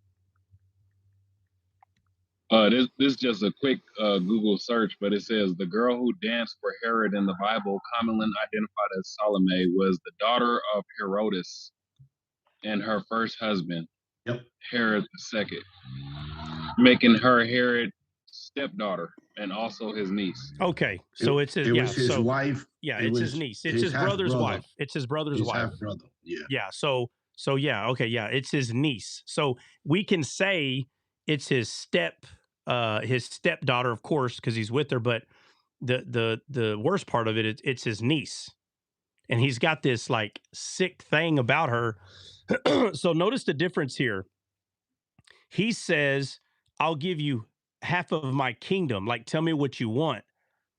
But who is he offering half the kingdom to? What type of person? Carnal. Very carnal. Very carnal person. But Esther is not a carnal person in that way. Her heart is towards God. You understand the difference here. So, but just to get back to what we're talking about. So Esther is said, it pleases me well. Like if she says, if it pleases you, and Esther brings things up, and it does please him. So the question was, why are these things, how and why are these things pleasing to the king? Why does the king, why does the king care about the Jews? How does that please him? Because it pleasing her? Yeah, because it pleases her. Yep, that's the answer. And some people say, oh, well, that's easy. No, not when you know who Esther represents. Does anybody remember? What is Esther representing in this entire story? Jesus. No. Wisdom. Yeah, wisdom. Wisdom is Jesus also. Well, yeah, I know, but in a way, I was correct. Well, in a way, yeah. All right, so so let's do this. So the Lion of Judah hung on the cross. Sava? Okay, now it's getting difficult. Did the Lion of Judah hang on the cross? The Lion of Judah hung on the cross. Jesus was the Lion of Judah, so yes, he was hung on the cross. Okay, so which one's more proper? The Lion of Judah hung on the cross, or the sacrificial lamb hung on the cross? Both of them. No. Okay. All right. So Jesus is the Lamb of Judah. No, but he was the lamb, the sacrificial lamb. Right. But I'm saying the titles matter, how you use them in the Bible. In the Bible, they matter. That's why they're given to us like that. Wait, hold on. So okay, if you say something more extreme, like, would you say that the tree of life was crucified? Yeah. So the tree of life hung on the tree. Even though you can say, like, even though you can say technically yes, the titles matter. It's the lamb that hung on the tree. We eat. Do we eat from the line of Judah? Yes. No. Oh my God. All right. Do we eat from the lamb? We eat from the lamb? We eat from the lamb. No. We do though. I know, but I'm saying the titles, you have to use the title right. We know he's all those things, but you have to use the title right. We don't. Okay, so what is the right one? So the Lamb of the Judah. No, so yeah, the sacrificial lamb was crucified. Yeah, the sacrificial lamb. It's not the sacrificial line. Right? It matters. I'm telling you, this is why people are having a hard time understanding things in the Bible. They're not putting the title in the right place. This is the reason that you have this Trinity and oneness fight. It's the titles mess everybody up, bro. They mess everybody up, right? Yes. Father, Son, Holy Spirit. And they want to keep arguing about this, but they're not able to put the title where it belongs. So they just argue about it. So what the Lion of Judah's title belong? It belongs to the Lion of Judah. That's where it belongs. Oh my God. Right there. How do you use it? I mean, like, how do you use the Lion of Judah? Like, we know the lamb is the sacrificial. Okay, Jesus all right. So how do you use the Lion of Judah? Yes. Okay, so if Judah wins a battle, what do you think they yelled if they won? You don't think they said the Lion of Judah? Yes. Yeah, they didn't say the Lamb of Judah. That's not what they said. Right. Now, we can say it was the Lamb that did it. Right. But again, it's not going to make sense in the Bible. You're going to confuse people. Okay, yes. It's not going to make sense. Okay. But if you keep the title, if you allow God to show us like how these titles actually have, they're very relevant. This is, people get confused because of all the titles. So in the entirety of the book of Esther, God's not mentioned. There's people that don't care about this. I say this all the time. Your salvation is not stuck to understanding this stuff. I tell people this all the time. If you're saved, you're saved. I mean, that it is what it is. You're saved. You don't have to know this stuff, but you get to know it. And people that truly have a heart for God, they want to know these things. They do. They really do deep down if they're saved. If they're not saved, they could care less. They don't care what you're talking about. That's a problem. It really is. It really is showing your heart posture. Where is your heart that you say that there's either more to learn or there's not, that you're kicking against the pricks, or you're making your heart harden and you just don't want these things to be true? That's between you and God. You know what I mean? That's between that person. But the truth is, you get to see these things. You get to understand these things. So they're a type of treasure that it means more to you than anything else, these things. So in the book of Esther, God is not mentioned the way we're used to him being mentioned. But we know it's talking about that God because there's too many things in there. Like when it talks about, it brings up the Jews, and it starts just so many phrases that's being used in the book of Esther. You know, it's referring to that God, but it just doesn't talk about him like we're used to hearing about him. It just doesn't. And it's not easy to tell someone, but it's because Esther is representing wisdom in the Bible. That's what she's representing. And someone that can see this, when the king says to Esther, what is it that you want? I'll give you half of my kingdom. And she's like, if it pleases you. And he's basically telling her, yes, whatever you need, it pleases me. Whatever, what do you want? So remember when the man came up to Jesus and he said, I've done the whole law. What else do I need to do? Do y'all remember? Yeah, the young rich ruler. Yeah, and what does Jesus say? Yeah, and what does Jesus say? Give Well, all if your you want to be belongings. perfect, Give all your belongings. He said, go sell everything. Right? he said, go sell everything. Right? Benny, there's a bad echo in your vehicle. All right. But he says, go sell everything. But it was hard for that man to give stuff up. How come it wasn't hard for the king to give half of his kingdom to Esther? Some people will say, well, he should have gave up all of it. You're missing a huge point. The guy still has to be king. You understand? He's the king. But he's willing to give up half of his kingdom to please wisdom. It pleases him. You understand? The man that Jesus was talking to, it did not please him to give up any of his stuff.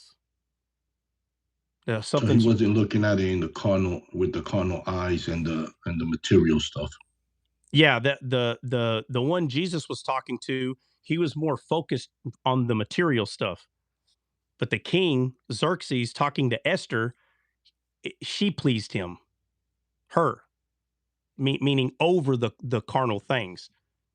But I having this conversation with people, a lot of them will say, well, no, if you're going to bring up the one with Jesus, then he should have gave up everything. No, this guy was king. I don't know what's so hard about that. He still has to be king, bro. He's the king there. But for a king to give up half of his kingdom for this Jewish woman, it's, okay. So why am I bringing that up? Because here I'm showing you that the way the Bible shows this behavior, it matters throughout the entire Bible. So it says, let's see. And the king said to me, for what? 4. Nehemiah chapter 2, verse 4 says, then the king said unto me, for what dost thou make request? So I prayed to the God of heaven, and I said unto the king, if it please the king, and if thy servant have found favor in thy sight, that thou wouldest send me to Judah unto the city of my father's sepulchres, which is the graves, that I may build it. Now, come on. Why the heck would this king care? How would that please him for him to go over there and do that? Because it pleased his servant. Right, because it pleased the servant. That's why. His favor was for his servant. And his servant says, if it pleases you, let me go do this thing. So when you see that throughout the entire Bible, you know who you're dealing with right here. You can start seeing who you're dealing with in the Bible. It doesn't negate the physical story, but God is showing you today. Listen, the Bible's alive. It's not dead. It's alive. God is alive. So when God is authoring a book, the book's never dead. It's so sad to me that people read the black letters on the white pages as though they're not alive. Now, the story, those people are not alive. I think we can all agree with that regarding the stories. These stories have already happened. But what I'm saying is the word is alive.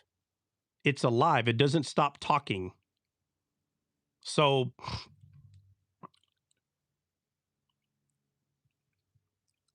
and the king said unto me, so this is Nehemiah chapter 2, verse 6. And the king said unto me, the queen also sitting by him, for how long shall thy journey be, and when wilt thou return? So it pleased the king to send me, and I sent him a time. Somebody go look up that time, that word time in the Hebrew. And I sent him a time, it says. For me, amplified, it says, so it pleased the king to send me, and I gave him a definite time for my return. Yeah, but in Hebrew, yeah, but in Hebrew, I want someone to go look that up. Isn't this close to Hebrew, like the translation?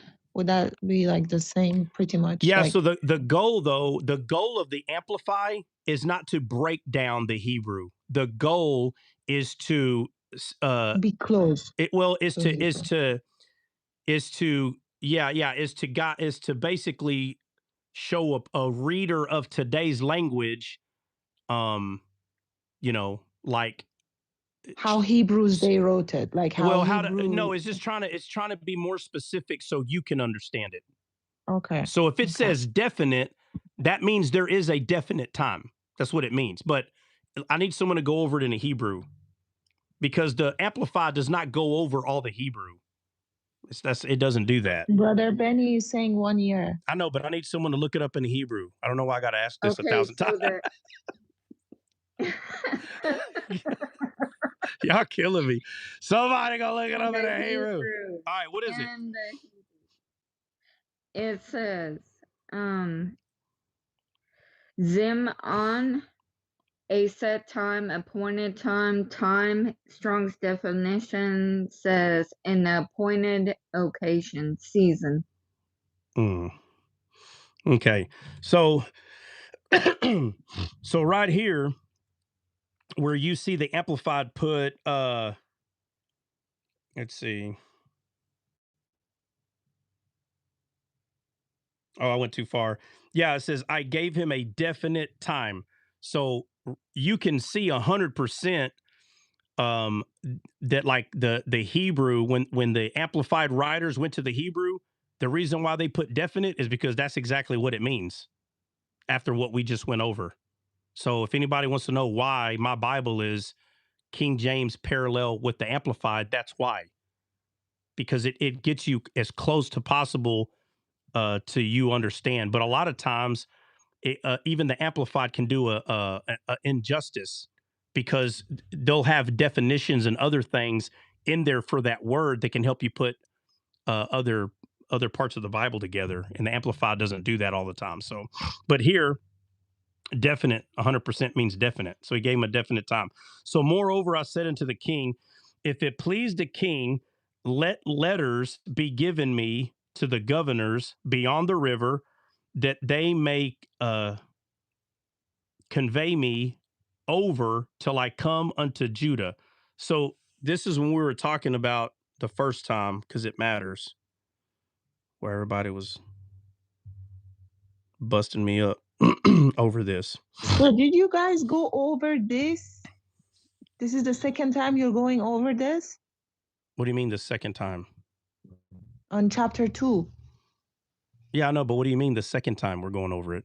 Like today's live is the second time you're going over chapter 2, or no? It's the first time. So the live that you had, you said we waited that for you, Saba. No, we have not gone over it yet. No. No. Then why was the title? Because I received a notification. The title was Nehemiah. Over circumcised heart. The heart. That's what we went over. God bless you, brother. Yeah. Okay. I just said, we might as well just wait for her to come back. Now, Thank you so much, brother. Yeah, God if it would have been, honestly. if it would have been over a week though, we would have went on without you. Just letting you know. Thank you so much. Yeah. So, because if somebody brings something up, I try to wait as many days as I can, because but if we already got started and then, for some reason the person can't come the next 3 or 4 days, we'll just move on. And then I'll just tell the person, hey, go look it up. We went over it still. All right. So, let's see. All right. Set time. Moreover, I said to the king, if it please the king. Okay. So here's the letters. All right. So let me go back to this, because I told y'all we're going to go back to it. And I'm not trolling. I'm being dead serious. It matters. It matters. The first letter, guys, we know that he's trying to go to the other side. Okay. But I'm trying to focus on the reason that the letters are given. So the first letter was so he can give to the governors. That was the first letter. Okay. So I don't want to say this out loud. All right. All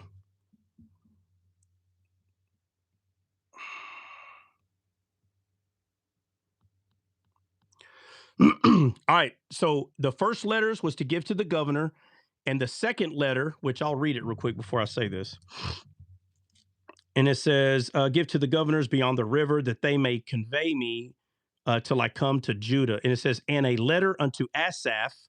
And did we go over Asaph's name? No. Vaguely. What is it? Vaguely. I thought I had it right here. I don't. I gotta find it. Give me a second. Asaph. What verse? Should be verse 3. 8. No. Oh, 8. I'm sorry. Yeah, 8. Okay, so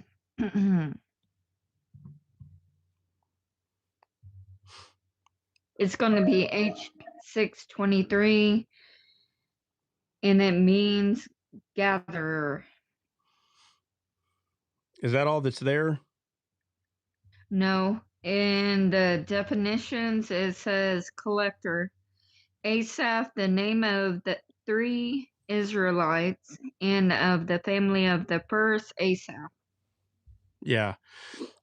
Yeah, but it is gatherer sounds right. Gatherer, collector. That sounds right.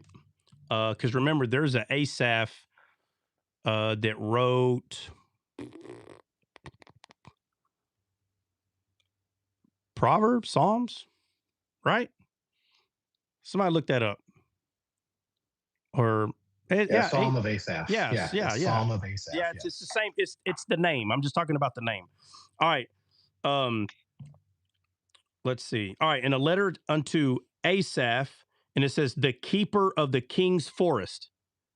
So this person, Asaph, is the keeper of the king's forest, that he may give me timber to make beams for the gates of the palace, which pertain to the house, and for the wall of the city, and for the house that I shall enter into. And the king granted me according to the good hand of my God upon me. So the first letter is to the governors, and the second letter is to a man named Asaph, the keeper of the king's forest. So let me put this right here.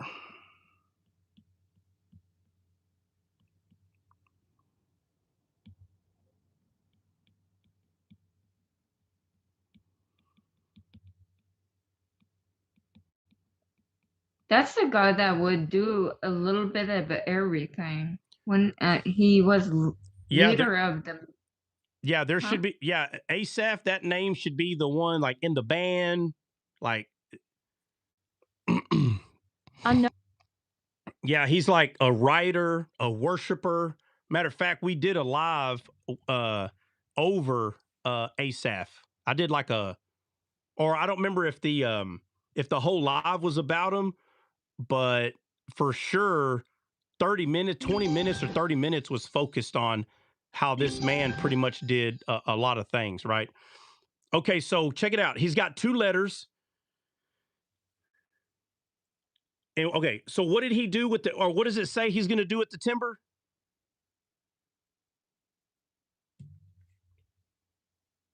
Construct beams. Beams. Yeah, for the gates. Yeah, but what is he building?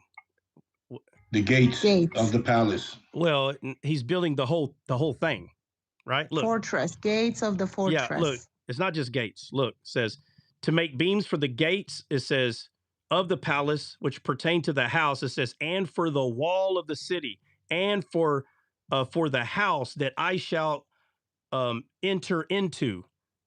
He's using the wood to build everything. Not just the gate, not just the wall, but the house too. Y'all with me? Yes. All right. All right. Now, who's telling him to do this? Show me the verse. Show me the verse who's telling him. It's God that's telling him. Show me the verse so I can move forward. I want to make sure we're tracking. He's not doing this by himself. We already went over that, but he's not doing this by himself. You mean Nehemiah? Yes. Yeah, here. And he said that God put in his heart. Where? Show me the verse. Show me the verse. Somebody help her find it. I think it starts at verse 4. Yes. Says, then the Here, king yeah, said the unto king. me, Yeah. for what dost thou makest request? So I pray to the God of heaven.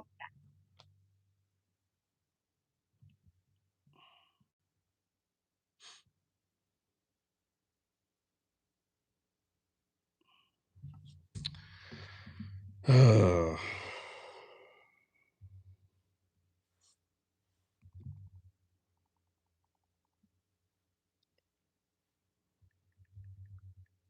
want that verse that it says God put on my heart? Yeah, there's a specific verse that I'm looking for. So I'm looking for that too. I think it's in chapter 1.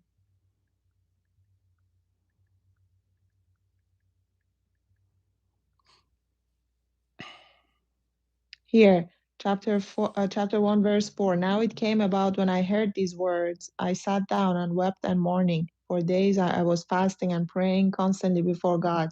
And I said, Please, O Lord, God of heaven, the great and awesome God, who keeps the covenant and loving kindness for those who love him and keep his commandment. Please let your ear be attentive and your eyes open to hear the prayers of your servant, which I'm praying before you day and night on behalf of your servant, the sons of descendants of Israel, Jacob, confessing the sins of sons of Israel we have committed against you. And I, my fathers, okay, and it goes on. let's see. Or was in maybe chapter 2. Well, I see Nehemiah Here, chapter 2, verse 12. Chapter 2, verse 12. Then I got up in the night, I and a few men with me. I did not tell anyone what God was putting in my heart to do for Jerusalem. That's it. All right. I just want to be clear that God put it on his heart to do this, right? Yes. Okay. Yes. Okay. So here's another thing. This stuff's all over the Bible. So it said that when Jesus came, right, talking about him, there are two things that that he was going to gain favor from. What were they? And where's the verse? It tells us that. Yeah. Can you repeat that again? That Jesus gained favor, and I don't want to give the answer. What did Jesus gain favor from? God. There's a verse. I need a verse. There's a verse. Jesus gained favor from man. I need the verse. How many times I got to say verse? Put it verse. Out. Luke 2:52. Luke 2:52 and J Spaz comes through again. Well, somebody look it up and read it.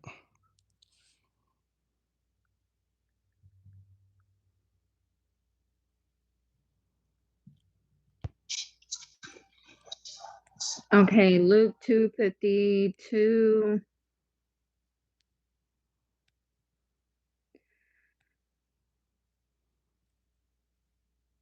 And Jesus increased in wisdom and stature and in favor with God and man. Okay, with God and man.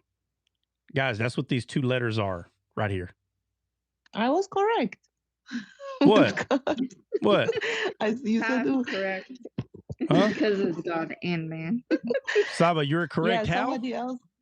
Somebody else said man, and I said God. So. Oh, I was about to say, I didn't hear anybody say it. So, okay. Why does it matter?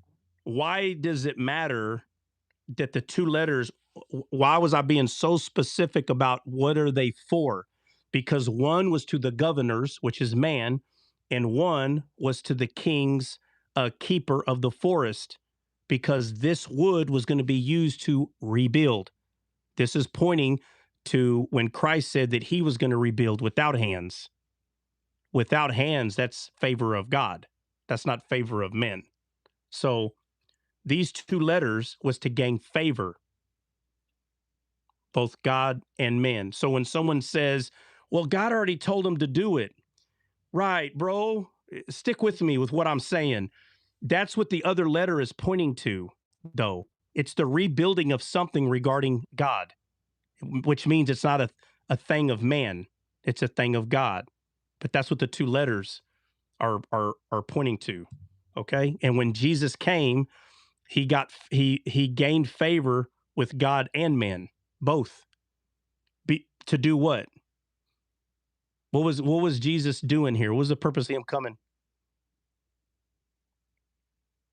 Salvation. To rebuild. That's redeem. Yes. Well, rebuild. Okay, because all right. Rebuild, So yes. here we go again. In context of what we're talking about, salvation is not the right word to use. Redemption is not the right word to use. It's the word rebuild. You understand what I'm saying, Saba? Can we use the word reconciliation? No, you can use all the words, but in context, there's one word that's correct. Rebuild. Rebuild. What? Okay, let me tell you this. What is Nehemiah doing? Is he redeeming? Building. He's building. Rebuilding. Okay, so Yes. in context, the Bible, Jesus himself tells us that he was going to build something, but not with man's hands. But isn't he talking about redemption? Yes. Okay, then why didn't he just say that? Why is he talking about rebuilding? Because the titles matter. They matter.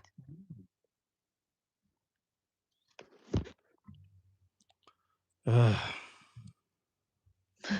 The titles matter. This is the first time I'm hearing this, brother. No, like, Saba.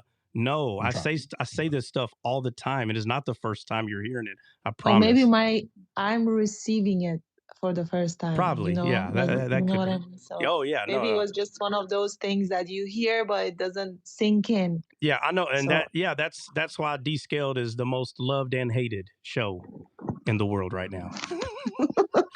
When they see it, they love it. And when they're like, nah, you just making stuff up. Oh, here it comes. Here it comes, boy.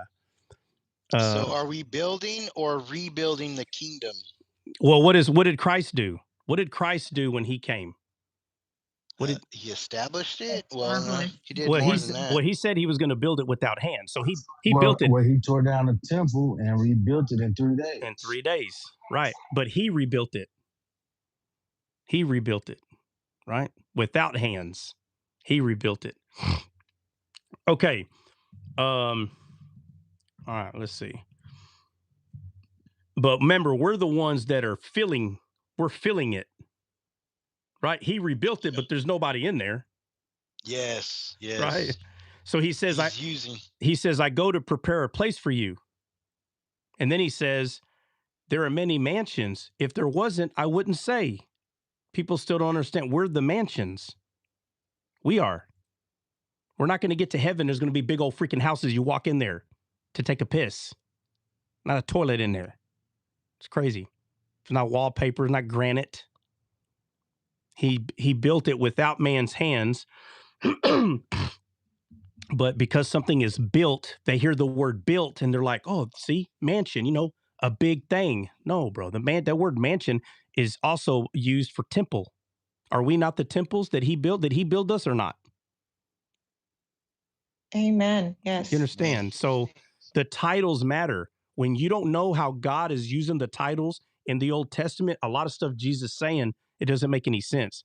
You just hear what you hear him saying, and he's like, oh, see, mansions. And here we go. Here goes the money hungry gluttons. Look, streets of gold and mansions.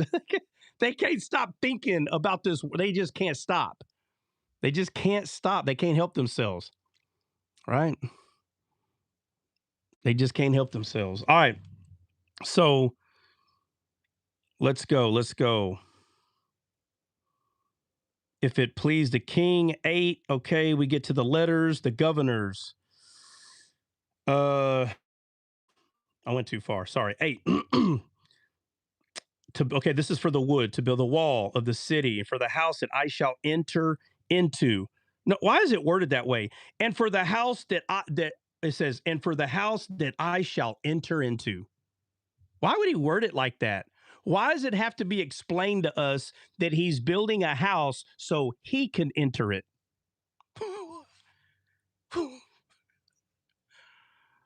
The thing that seems so insignificant in the Bible is this right here is one of the most, this verse right here, verse 8, Nehemiah chapter 2, verse 8, literally is the most significant verse in this entire thing right here.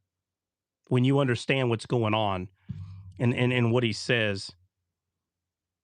He says, and he goes, for the city and for the house that I shall enter into. And the king granted me according to the good hand of my God upon me. What? Well, for me, it says in Amplified, it says, I will occupy. Yeah. Yeah. Mm-hmm. Yeah. You know what we call it today? What do we call that today? What word do we use for that today? Nobody. Oh, man. Holy Spirit resides in us. You can say reside, right? But there's another word we use for that. More. Permanently indwelling. Okay, indwelling, right? Dwell. So isn't dwelling enter in or occupied dwelling? Yes. Okay, but we use the word dwelling more than the other words. Indwelling or God dwells in us, right? So again, the wording is what it is because what we see taking place. But you see it little by little as you slow down in the story. God's wisdom here. This is not, again, how many stories do you have to see something like this and you tell yourself, it's just a coincidence. It just worked out that way. How? It just worked out that way. So a man wrote this down, or the Spirit said, hey, I want you to write this down just like this. And you could tell they listened because they wrote it down just like this. And that's exactly what Jesus did. He did it just like that, the way it was written down. No. Out of all the stories in the Bible, how do you get it right so many times like this? How? How do you, unless that's what it's saying? You don't just accidentally get it right. You don't just accidentally get it right. You either understand what it's saying or you don't, or you're so far back from what any of this is saying, you just rather stay in your box where you are. Are you saved? Yeah. Yeah, you're saved. Again, you don't have to learn this to go to heaven, but if you want to make disciples, you might want to understand this. If you want to make disciples, because if not, you can't make disciples. You're going to be like an Islamic believer and you have to give them rules. If the Spirit is not showing you what the purpose of the entire Bible was for, you're gonna have to succumb to the flesh, and now you're gonna have to tell people to behave. Why? Because you don't know the good news. You cannot give what you don't have. You can't. You cannot give what you don't have. If you do not understand what I'm saying right here, you can't give it to nobody. You can't. So what do you got to do? You got to succumb to the flesh, and the only thing you can give is what you already have, which is the flesh. Tell people to behave. You need to behave. You need to be good. Be good. Be good. Is it wrong to tell someone to be good? No, but what I'm saying is, if you spiritually could give them the good news, you would not succumb to the flesh and tell them to behave. You would not be focused on being sin conscious. Everything's about being good. You need to be good, right? And there's a million ways to say it, right? Then you start bringing up laws. Hey, are you obeying this law? Again, being good. Are you being good? Are you doing what you're supposed to be doing? When the thing that a person that comes to the Messiah, the thing you're supposed to be doing is becoming discipled. Why? So you can make disciples. That's what you're supposed to be doing. Are you going to hell because you're not doing it? No. But the truth is, when we do, quote unquote, go to heaven, you will see why it was important. See, right now, there's people that may play around and act like there's no importance. You go ahead, keep playing around. But when we get to heaven, you will be able to see why it was important for you to make disciples.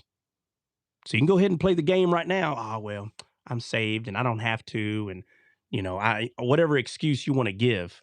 But when you get to heaven, now again, you still win. You get to heaven. Okay. But I'm saying when you get there, you will then see why it was so important.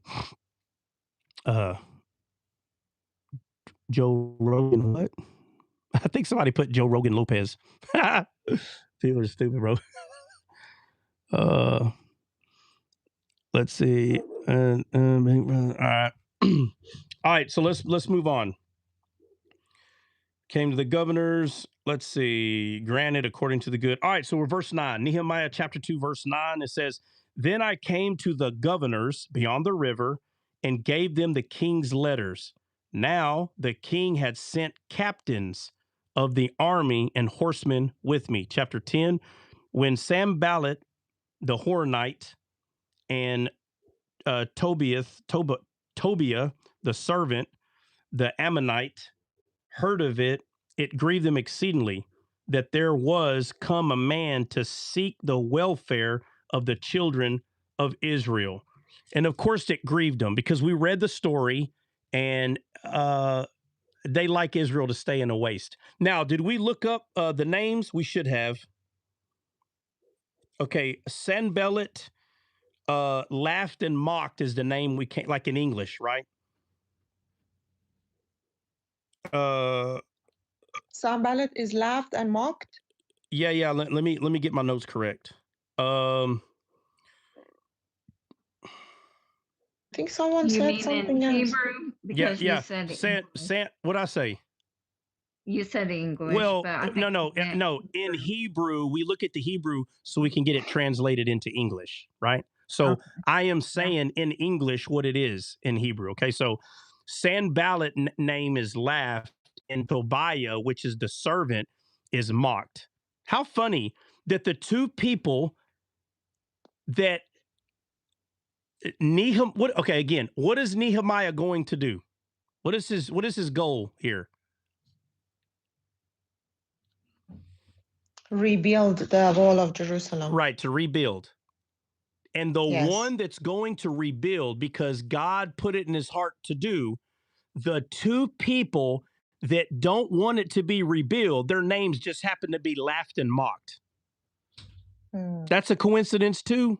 The flesh mocks the spirit, the Yes. spirit mocks the flesh. Yes. I don't know, brother, because it says Sanballat is strength. Yeah, that's what I got too. Okay, well then it's Horonite. Is it Horonite? I can look at that one. Okay. What was the Sanballat again? Praised? No, Saba. It's strength. Strength.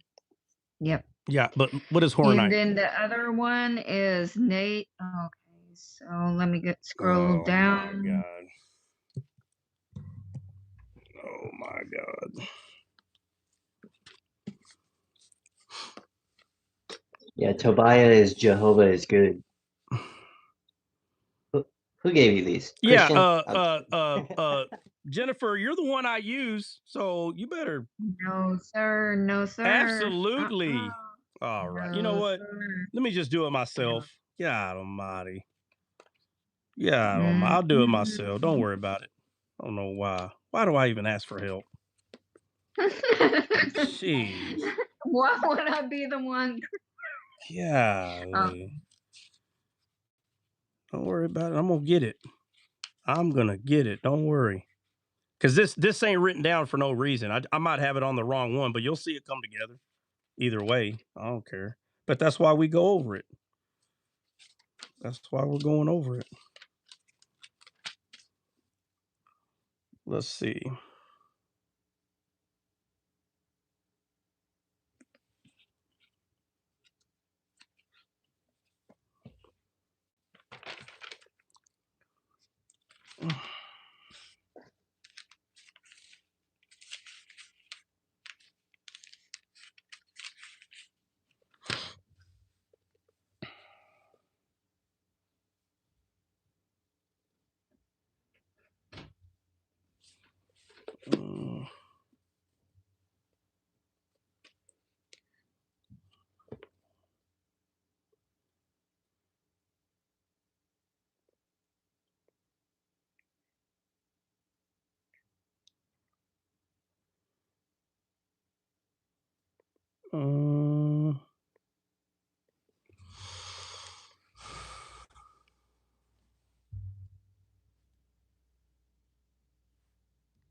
Can someone meanwhile organize the panel, please?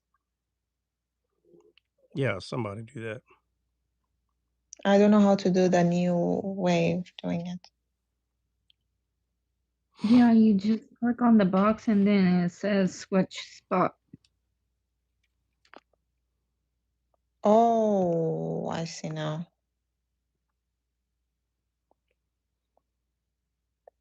Thank you. Yep, no problem. Hey, so I went through all these names, at least in chapter 3. And there was only one that was would seem to be negative in a sense, like thorny or to prick. And then all the other ones are like strength, Jehovah's good, rainbow or rain, dew of heaven, God will restore. Yeah. So what? Which one is? Because I got rebel against. Is that Arabian or Geshem? Let me look. Let me find it. Okay. So look, whenever. So let's look at Sunballit, that word. Okay.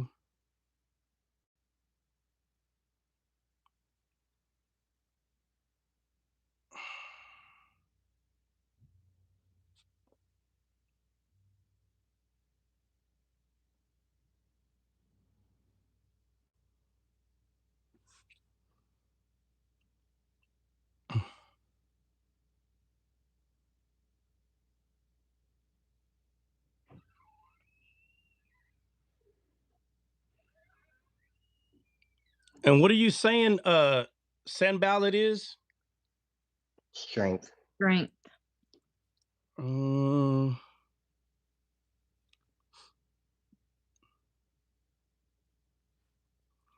Yeah, strength from what though? So I got on just a Google search. What is a Sambalat name in Hebrew? Yes, the meaning. It says sin has given life. Yeah. So okay. So when you look at the word Sunballat, right, which it should be 71, right? Sanballat. Is that what y'all got? Yeah. 5571. Okay. So it says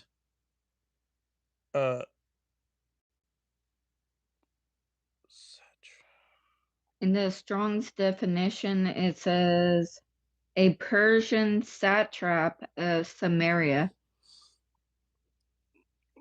Yeah, but the word Sanballat, that word. It says of foreign origin, so. Yeah, that's what I'm saying. So, watch.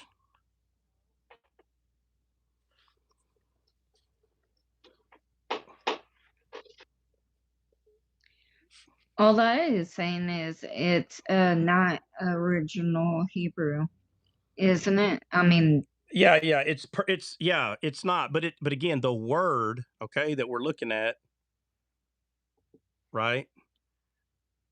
Because it You were is. about to say it's Persian. Yeah, it's no, it is. It's Persian. Okay. Sambalat? It's not the name is Arab. He said it's Arab. Do what now? No, it's Persian. No, it's Persian. The Strong says it's Persian. Yeah, it's Persian, but that word literally points to the moon god. That's what it points to. Which is going to point to sin, okay?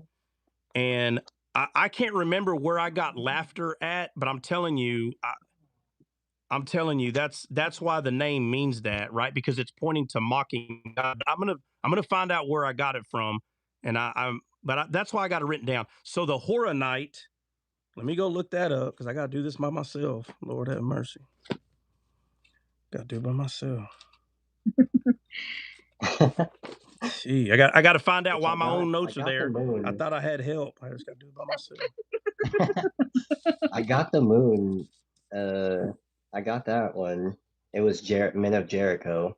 And then, I mean, Thorny and Taprick was in there as well. Yeah, it's in there. But I'm telling you, laughed and mocked is going to point to these guys' name, but it's because Sanballat's name is pointing to to sin. That's what it's pointing to. Again, from its language. And then the Horonite, I'm going to look that up real quick.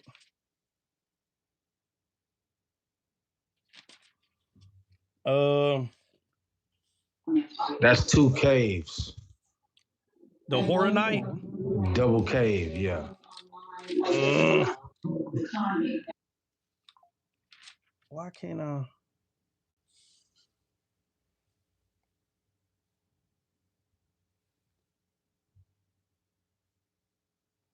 $2772, Benny. 2772. No. Yeah, but it goes back to Horonaim, which is 2773. And they both mean the same thing, 2 caves. All right. 72. Yep. Coronite, inhabitant of Coram. Yeah, double cave town in Moab. Right? All right.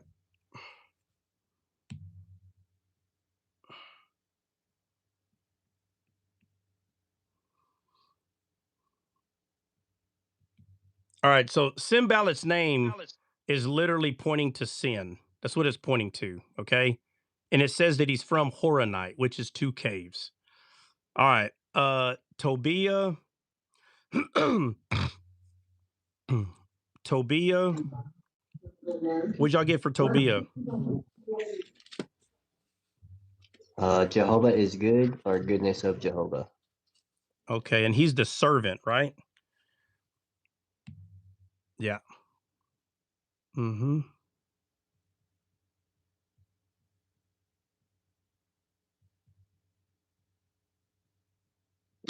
Yeah, Ammon means tribal. What does? Ammonite is tribal. Where are you getting Ammonite at?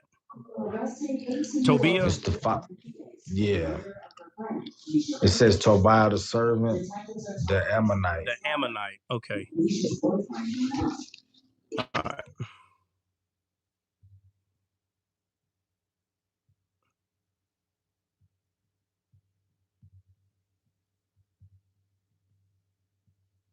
All right. Okay, and what about Geshem, the Arabian? Nobody did that one yet? We got to do it. We got to do it. These names are going to show us something later. But if you think What we're was being... Tobiah? Huh? What was Tobiah? Yahweh is good. Jehovah is good. Oh, that's too much, man. And then Geshem, the Arabian. Geshem means rain. Rain like the water.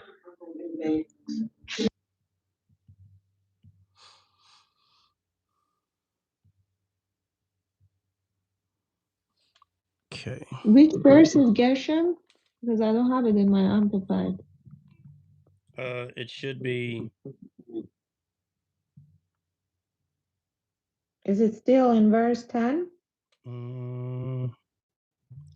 mean, it might be further down.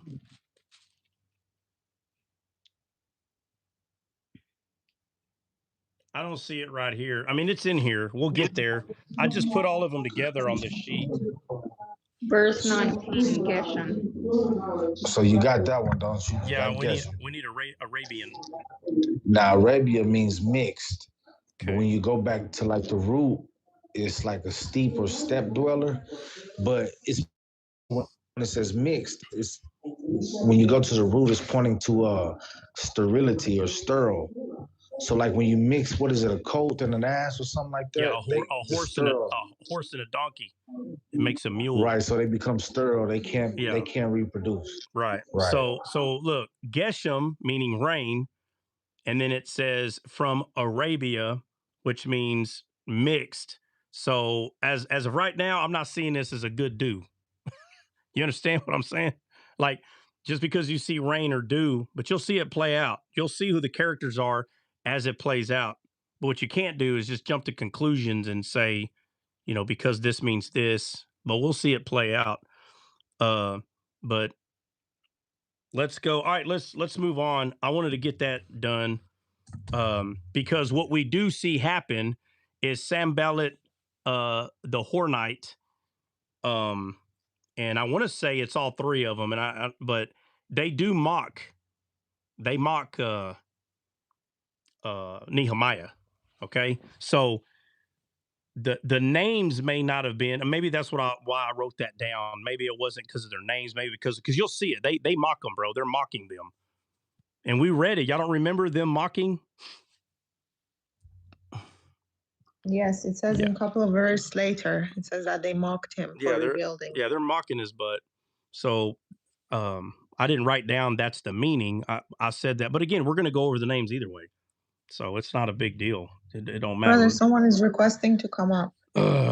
Let's see. Ariel, if you got a question, put it in the comments.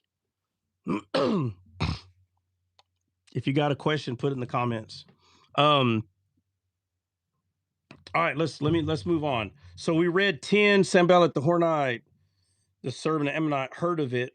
It grieved them exceedingly that there was come a man to seek the welfare of the children of Israel. And what does it say for welfare in the Amplified? It says welfare. Okay, well, we know what welfare means, and if you don't, it just means like doing like to see if they're doing good or bad, All right. Well-being, yeah, their well-being. All right. So it says, so I came to Jerusalem and was there 3 days. Imagine that. He was there 3 days. 3 days. Exactly like Jesus, he said that in 3 days I will raise. Bro. Yeah. So we're making that up too. It's funny. People that hate this kind of stuff, they're like, man, you're just making anything. No, bro. It's because you don't slow down. That's the issue. You aren't slowing down. You want to blame everybody else that they're doing something wrong. You need to point that finger to yourself. You are doing something wrong. You are. If you slow down, you'll see this. You'll see it. But until again, it's them that's limiting God, right? They think God should have told them already. No, that ain't how it works. God only can tell you something if you slow the heck down. You slow down. You stop blaming people for telling you what the Bible says, and then you just want to argue about that's not what it says. I can't tell you how many people has done this. It's in the hundreds. Now, I will say sometimes it takes, a year or two. There's been a few where it's taken about 5 years. Well, they'll come and apologize and say, man, I just didn't understand what you're saying. I'm like, yeah, bro, I know. There's hundreds that have come in dozens in the past few years. And when I say dozens, I mean dozens that's come to Descaled and said, hey, my bad, bro. I didn't mean to run my mouth about you. I just didn't understand what you were saying. Well, I'm not mad that you don't understand that. I may want to take a belt and spank you or something, but I'm not mad at you. You're just too stupid to have a good time. You can get that stinking thinking out of your head, and you can understand the Bible a lot better. But it says, so I came to Jerusalem and was there 3 days, and I arose in the night. What does it say? And then what? I and some few men with me neither rose in the night. I and some few men with me neither told I any man that my God had put in my heart to do at Jerusalem, neither was there any beast with me, save the beast that I rode upon. Let me see. For me, it says animal. Yeah, that's beast or animal. Yeah.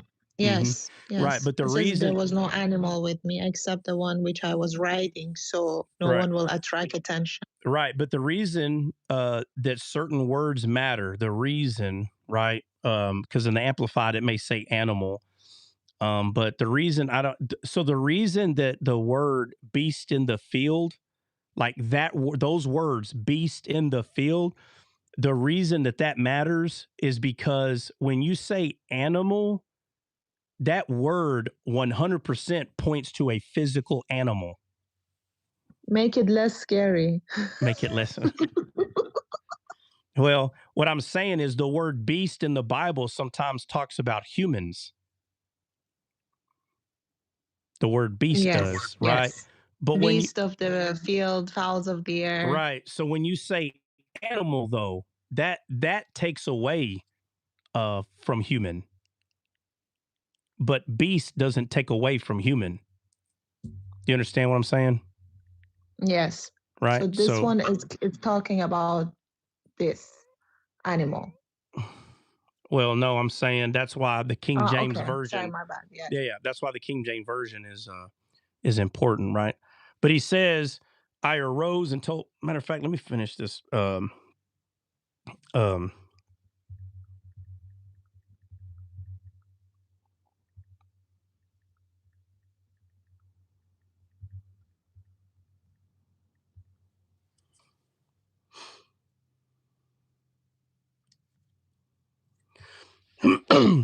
right, let's just continue. It's all right. I don't have to do it right now. It says that he told no one, right? Oh, matter of fact, let me go to this right here. All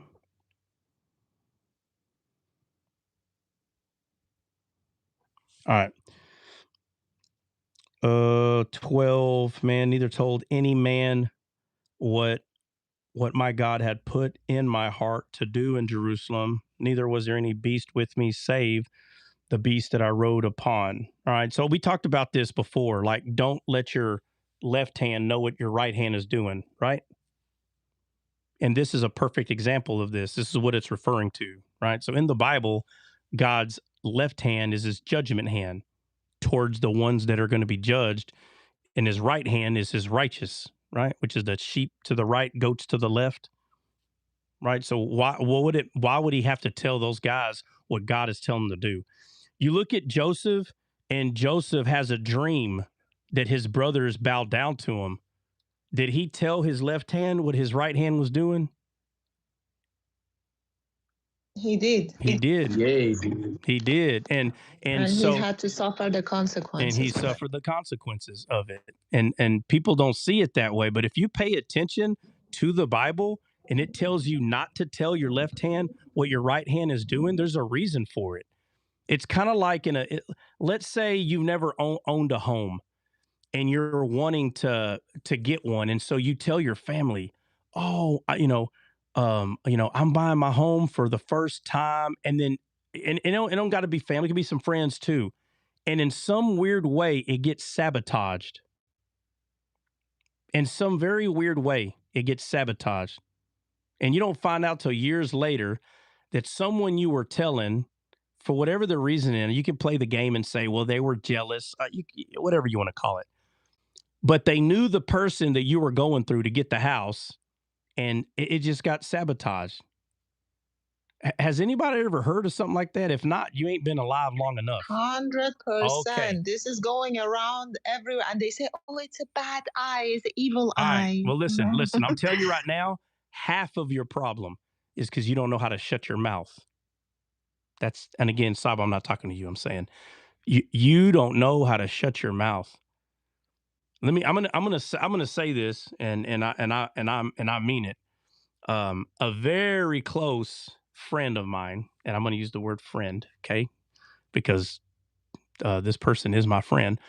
They were getting a job somewhere, and I just so happened to know some people that they knew, friends, family.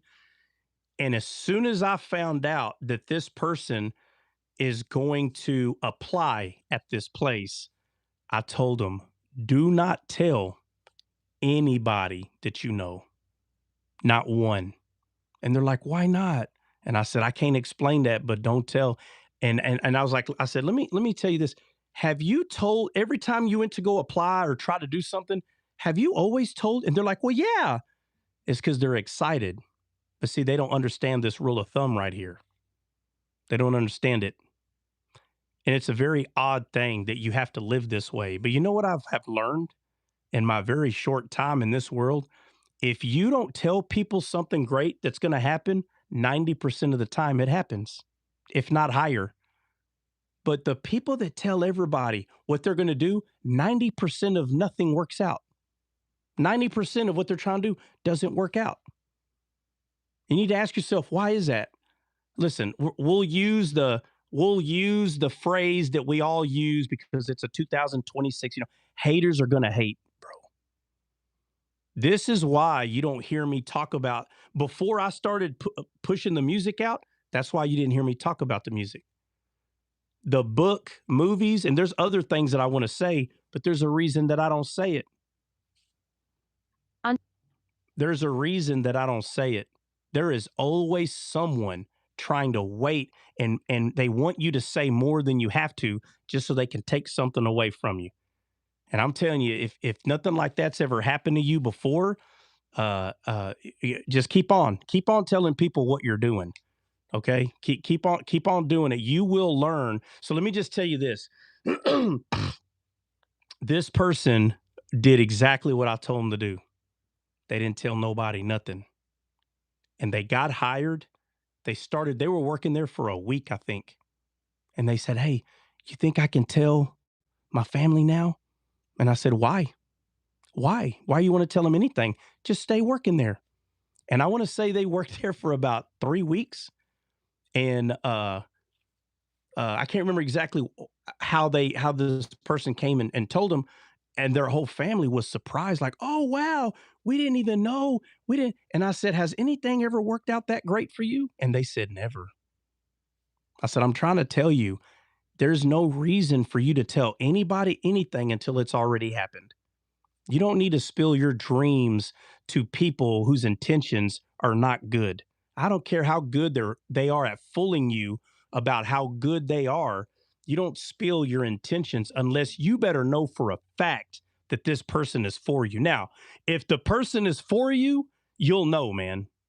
You'll know, and you can tell them certain things if they're for you. But if someone is not for you and you know they're not, I don't care if they tell you they're for you. If you know that they're not for you, don't tell them nothing. What's the point of telling them? And I told this person, I said, I tell you what, don't tell any of, and I made it very clear who I was talking about. Okay. But I did say everyone. I said, don't tell nobody.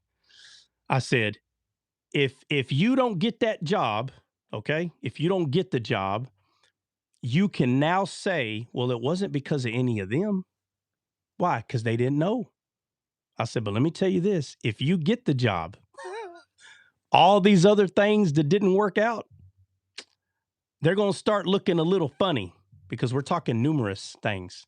How is it every time you tell these people it don't work out, but the one time that you don't, because I don't know which one is doing it. You got to understand, I don't have to know which one is doing it. All I have to know is one of them is doing it. That's all I have to know. And now we're going to shut it all down. All y'all about to get shut down. So guess what? They all got shut down.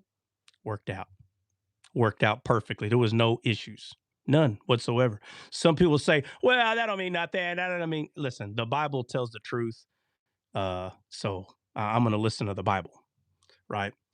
So don't tell your left hand. That's the wisdom. That's the wisdom of God. That's the wisdom of God. Okay. So there's no need for them to know. All right.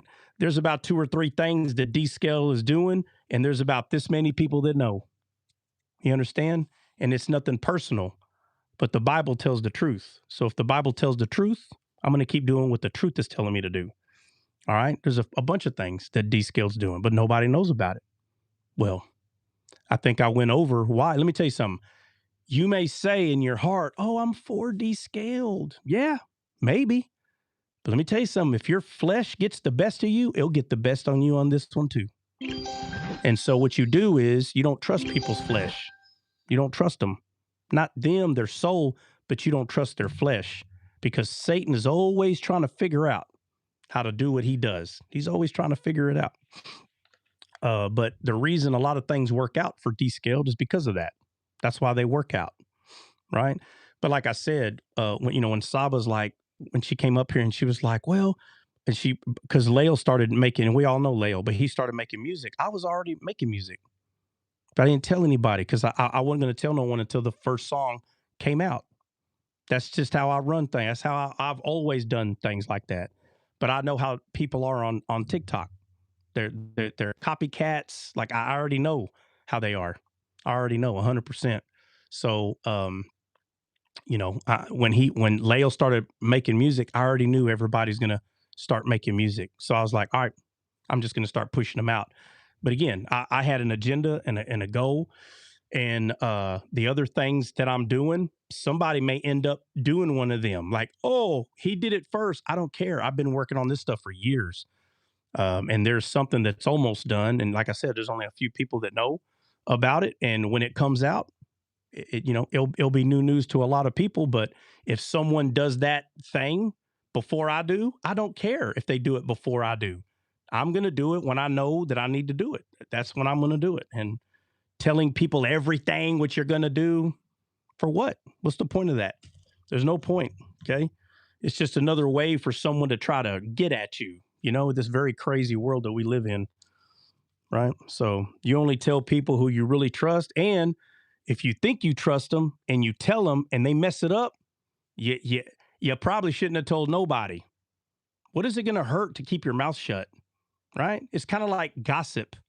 Let me tell you something. If you got a gossip problem, you talk too much. A lot of things won't work out for you. They want to spill the tea. Huh? They just love to. What? They saying like in the new Give me age, the tea. they like spill the tea. Like they're. Oh yeah, spill the beans. Like spill the beans. Yeah. Like they sit down, drink tea, and they gossip and they talk, and they're like they spill the tea. So. Yeah. Spill the tea, or who let the cat out of the bag. I will tell you something, brother, okay? You are going, or you are already not going. You are already Artaxerxes for Persians. Artaxerxes. If it's favor in your sight. Brother, I'm not even kidding. You don't know what an impact you had like on me with Descaled, and honestly, like the way that God brought you in my life, as a Persian now, going back and freeing the captives. You don't understand, like the things that God has been showing me these past 2 weeks is just very overwhelming. I just cannot wait, for that day to come to just pass on this information. You know what I mean? Well, so you're already doing it. Here and there. Those little here and there's count, man. They all add up. But it's going to be something different. That's what I'm saying. Okay. Yeah. Okay. 100. Yeah. So it's just. Yeah, you might not understand it now or see it now, but what I've seen, it's way beautiful. Like, I just don't want to spill the tea. Yeah, don't spill the tea. No. Don't do that. Don't do that. I'm telling you, the song I just finished, it's called I'm Their Miracle. Have you heard it yet, Saba? No, I have to download. I don't pay for subscriptions anymore because like I'm paying for so many subscriptions like Amazon Prime, Netflix, this and that. So no, you don't got to pay. You don't got to pay to hear it. No, to Apple to be able to get all the musics. Yeah, but it doesn't allow me. But it'll be on Spotify, Pandora. You don't have to pay for those. Spotify, you have to because it doesn't allow you to. Listen to the musics like on it goes to the next music that God knows whatever, like it's very complicated. Okay, like, well, hold on. Which one can you listen to for free then? I think it's YouTube and I don't know. Hold on. Spotify is free. Spotify is free, but you can't choose what music you listen to. Like, exactly, you can't create your playlist unless you pay. Yes, you understand? That's it. Yeah, but Dre, I don't pay for Spotify, but if I go to the search menu and type in a song, it'll let me play it. But it doesn't allow you to play the next Descaled music. Like you have to pay. Yeah. I see what you're saying. So okay, are you talking about YouTube Music? Yeah, it's like those are like videos. Yeah, you can make your own thing. No, I'm saying, is that what Saba is saying? Saba, are you saying you go to Descaled's channel and listen to music? Yes, like I'm just saying like that would be the only free way, you know. But anyways, like I'm going to subscribe something. Yeah. I'm just paying for so many. But all the other music, these Persians are cheap, man. You ain't lying. They're worse than Jews. God. First of all, brother. First of all, I'm paying literally. I don't even know. Sometimes, like I'm looking at my bank account, I see like some random app is just taking my money. You know, it's just, No, I know. haven't canceled. Yeah, so well, it's okay. just few places. Yeah. All right. Well, the song that I'm talking about, that song's not uploaded on there yet, and I'm not going to be putting all the music on YouTube. And if I am, But why not? It would be nice. Like, well, you know, because there's something but there's something I'm trying to figure out. Okay, and until I figure this thing out, I'm not putting music on TikTok or YouTube. I'm not putting them on there because I'm studying something. Like I said, call me slow, but there's some things I don't understand about this music thing, right? So I'm telling you, Saba, one of these things, I understand you live in the UK, but one of them is free that you can. And the whole point is, brother, I don't listen to music anymore. Like I used to listen to a lot of nonsense, you know, like techno, this, that. Like I had on my whole playlist. I just didn't pay and I just deleted everything. Like it just went all gone. So if I'm gonna start listening to any music, it would be descaled music. That's it. Well, that's all I'm telling you to listen to. Just listen to descaled music. Yeah. And it's gonna be. And for Brother Dre, Persians are not cheap, but we are smart. That's all I'm gonna say. We're not cheap. We're smart. Listen to this, man. All right. Well, look, just Saba. You're cheap and you're not smarter because when you do subscribe, we own that. Just so you know. Yeah. Ooh, and he ain't lying either. You what? He's saying he owns the programs you subscribe to. Oh my God. Jews do. Dre dumb boy. All right. Well. Hey, what, CJ? What happened? CJ, he left. Oh, I don't know. I don't know. All right. Well, Saba, I'm gonna play the song for you. Okay, I'm gonna play it right here. It's only a couple of minutes long. It's not very long. But this song, when I wrote this song specifically for people that were going to be fishers of men. You understand? Or no, you don't understand. Where you at? Saba, you still there? Yes, I was typing. Sorry. Oh, okay. Yeah. No, Who dropped me? Who dropped me? Somebody dropped you? Yeah, somebody dropped me. I did not disconnected my drop live you. creator. I did not drop you, brother. Oh, I know you wouldn't do it, but that's all right. When I figure out who it is, just know you're gonna get dropped a million times. a million, not once, not twice. Yeah, I'm gonna play the song because of what the miracle song. Yeah, the miracle. Yeah. Hey, let me play it, bro, because your sound is horrible. How are you gonna play it? Because I got it. No, I'm saying, how are you gonna play the sound system so it sounds good, bro? Like yours junkie bonk, bro. Well, I need it. Well, show me how to do it. I don't know how to do it. You connect your other device. You running both your devices. That's the problem. Oh. Here, I'll just play it. All right, you play it. Yeah.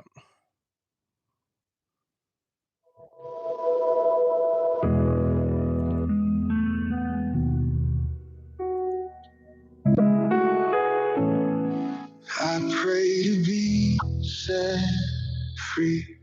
You net pulled me from the sea. Now I'm the fisher of men. You ask about my catch period. Even though it's you brag about me. I stay looking in the mirror. Your reflection reminds me that I'm the miracle. I am the boat anchored alone. How much longer will it hold? The storm at sea doesn't scare me, only pulling up the net empty. I cast a net where I see you walking. While I hear the Leviathan mocking, but he's undefeated.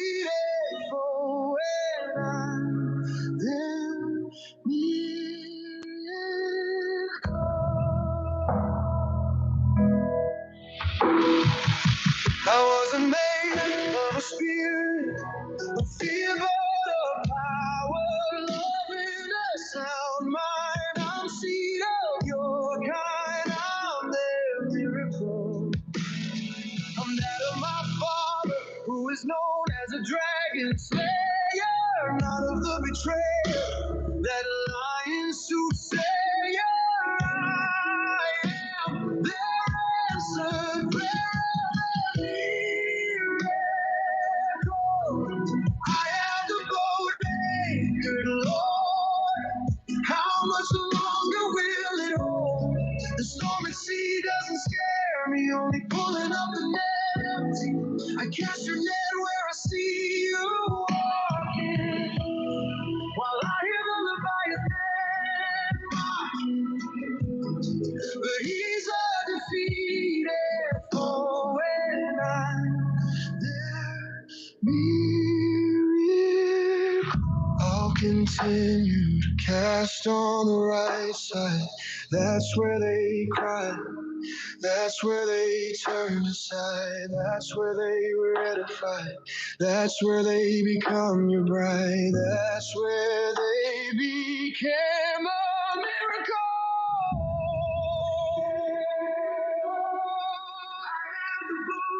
Anchored, Lord, how much longer will it hold? The storm at sea doesn't scare me, only pulling up the net. I cast your net where I see you walking, while I hear the Leviathan mocking. But he's a defeated foe, and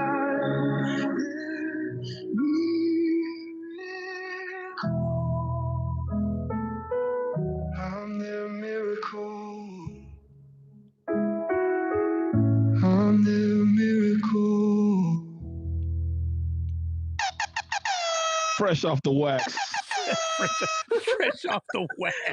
Amen to that. That was beautiful. Yeah, so that song, like you have to hear that song a couple of times, and you'll hear, and I'll paint a picture real quick. I mean, just imagine yourself standing on a sea, and you know that you're supposed to be out there casting the net, and what the song is saying is, I'm not scared of the storm. I'm just scared of the net coming up empty, right? Which shows that the person's more focused on other people than what's going on around them.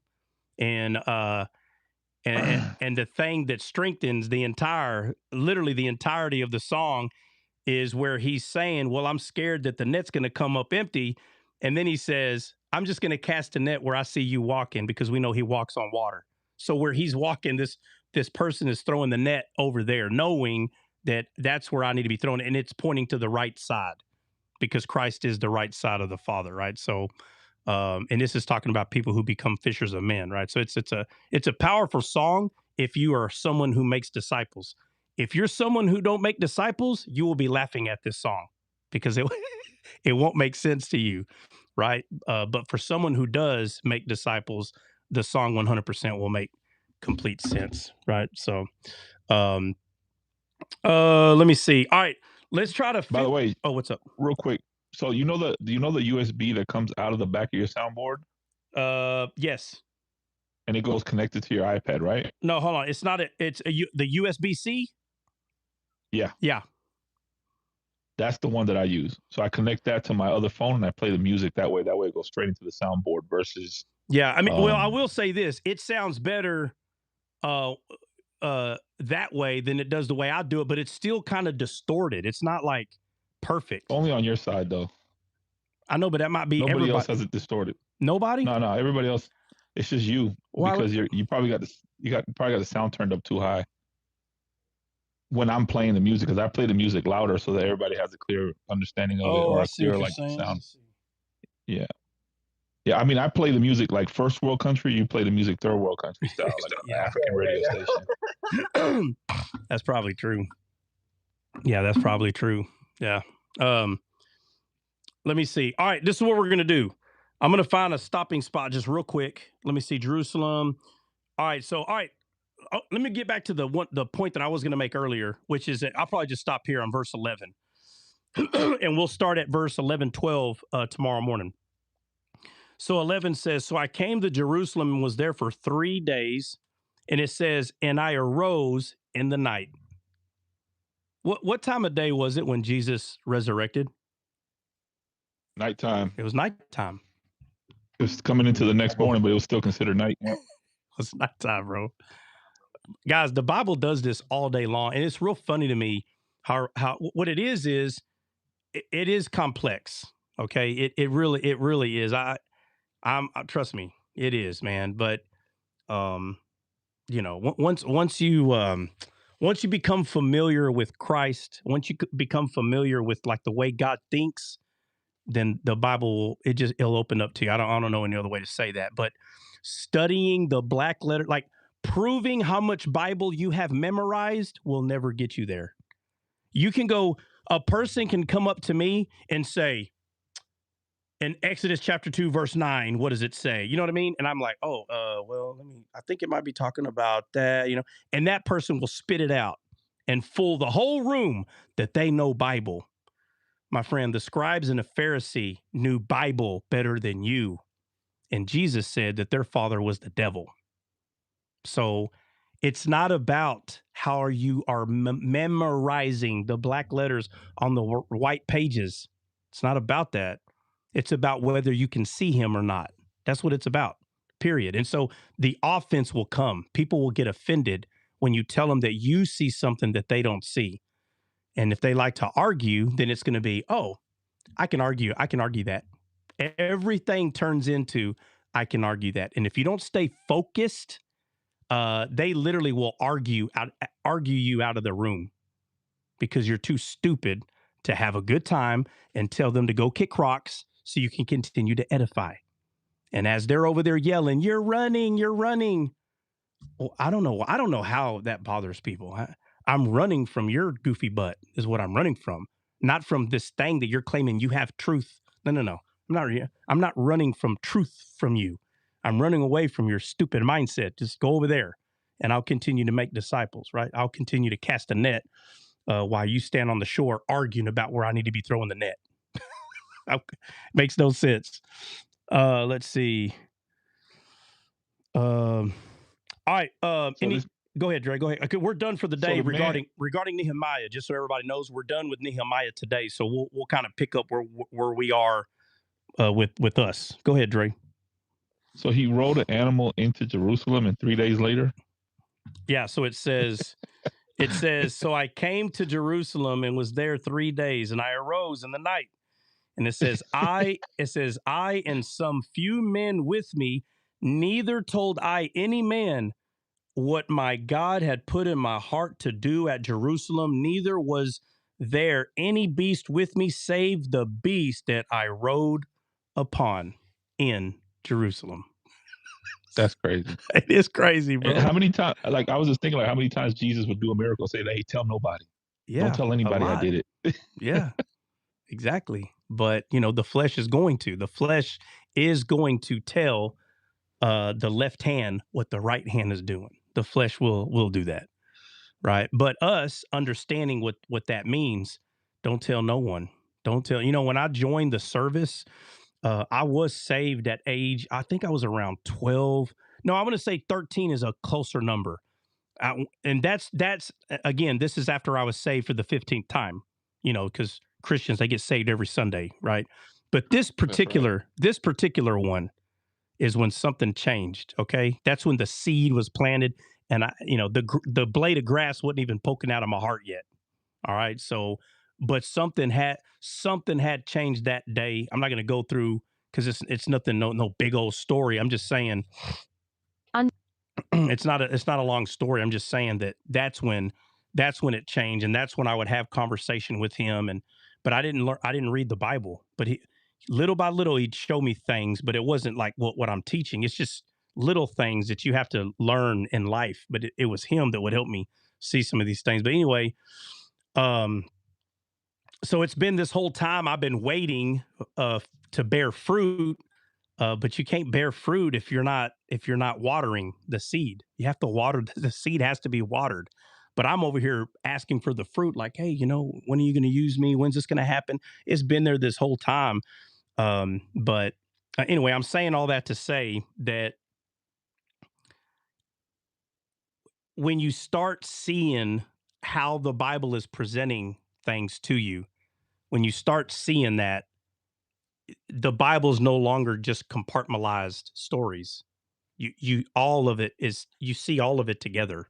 It's not just compartmentalized, because people will say, how are you putting that? You were over here and you went way over there. Brother, sister, that's what the Spirit does. The Spirit can go over here and it can go way over there and then way over there and show you how it's all relevant.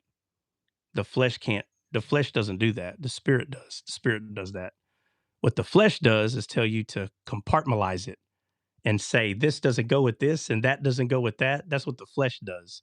But the Spirit shows you how all of it was relevant. All of it. So, but yeah, Dre, what did you say a while ago? Because I was getting we were to that.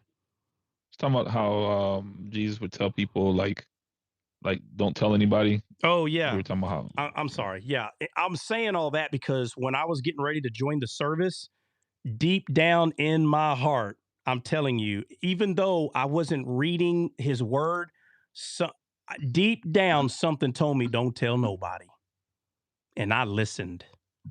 And you got to understand, I really didn't understand 100% why. I had an idea, but I knew deep down I wasn't supposed to tell nobody. And so I didn't tell anyone. I didn't tell anyone until the day before. So I already had joined. I already had done everything. I was waiting one day to be shipped off. And so the day before I shipped out, I sat my dad down. I said, "Hey, Pop, just to let you know, I joined the service." And he goes, what do you mean? Like, okay, well, okay, let's take you to the recruiter's office. And I said, no, Dad, I joined already. And he's like, what do you mean? It don't work like that. You got to go up there and you got to do this. And I'm like, what do you mean it don't work like that? I said, what do you mean it don't work? I already did all that. And I mean, he was just like, what do you mean? Like, and I said, well, I told him like all the steps, go to MEPS, go to, medical, and you got to do all this stuff. And I said, Dad, tomorrow I have to be at this place at this time. I'm shipping out on a plane. I'm leaving. And he was like, "What? Why didn't you tell anybody?" And I didn't fully 100% know, but a few years went down, away. A few years later, I mean, and I knew exactly why. And it was for the same reason that I'm telling you. And it wasn't my dad. My dad wasn't the problem. Okay. But you know, I can't explain it any other way than when God says, "Don't tell your left hand what your right hand is doing." You just need to learn how to keep your mouth shut. So, I kind of learned that at a young age that if someone doesn't have to know, why are you telling them if they don't have to know? Because if they have an opportunity to ruin whatever you're trying to do, you can kick your own self in the butt for being stupid. Stop being stupid. Stop doing things and then telling everybody what you're going to do. Just do it. Just do it. It's the worst to be around someone that they're always talking about. And the other side of this is how you're always telling people you're going to do something. You never do a darn thing. You know what I mean? You never do it. You always, I'm going to do this. And you never do a darn thing. When I told my wife, hey, I'm going to start another business out here. And she's like, what is it? It's my wife. I didn't even tell her. I said, well, I haven't really figured all of it out. I wasn't lying. I knew what the business was going to be, but I haven't figured it all out yet. Okay. And then I sat down and I finished it. I got to the conclusion of what I was going to do. And then so I got with my brother and I said, hey, I have an idea, man. You want to try this? Now you got to understand, I already know how to do this, but I'm not telling him that. I'm just saying, hey, you want to try this out?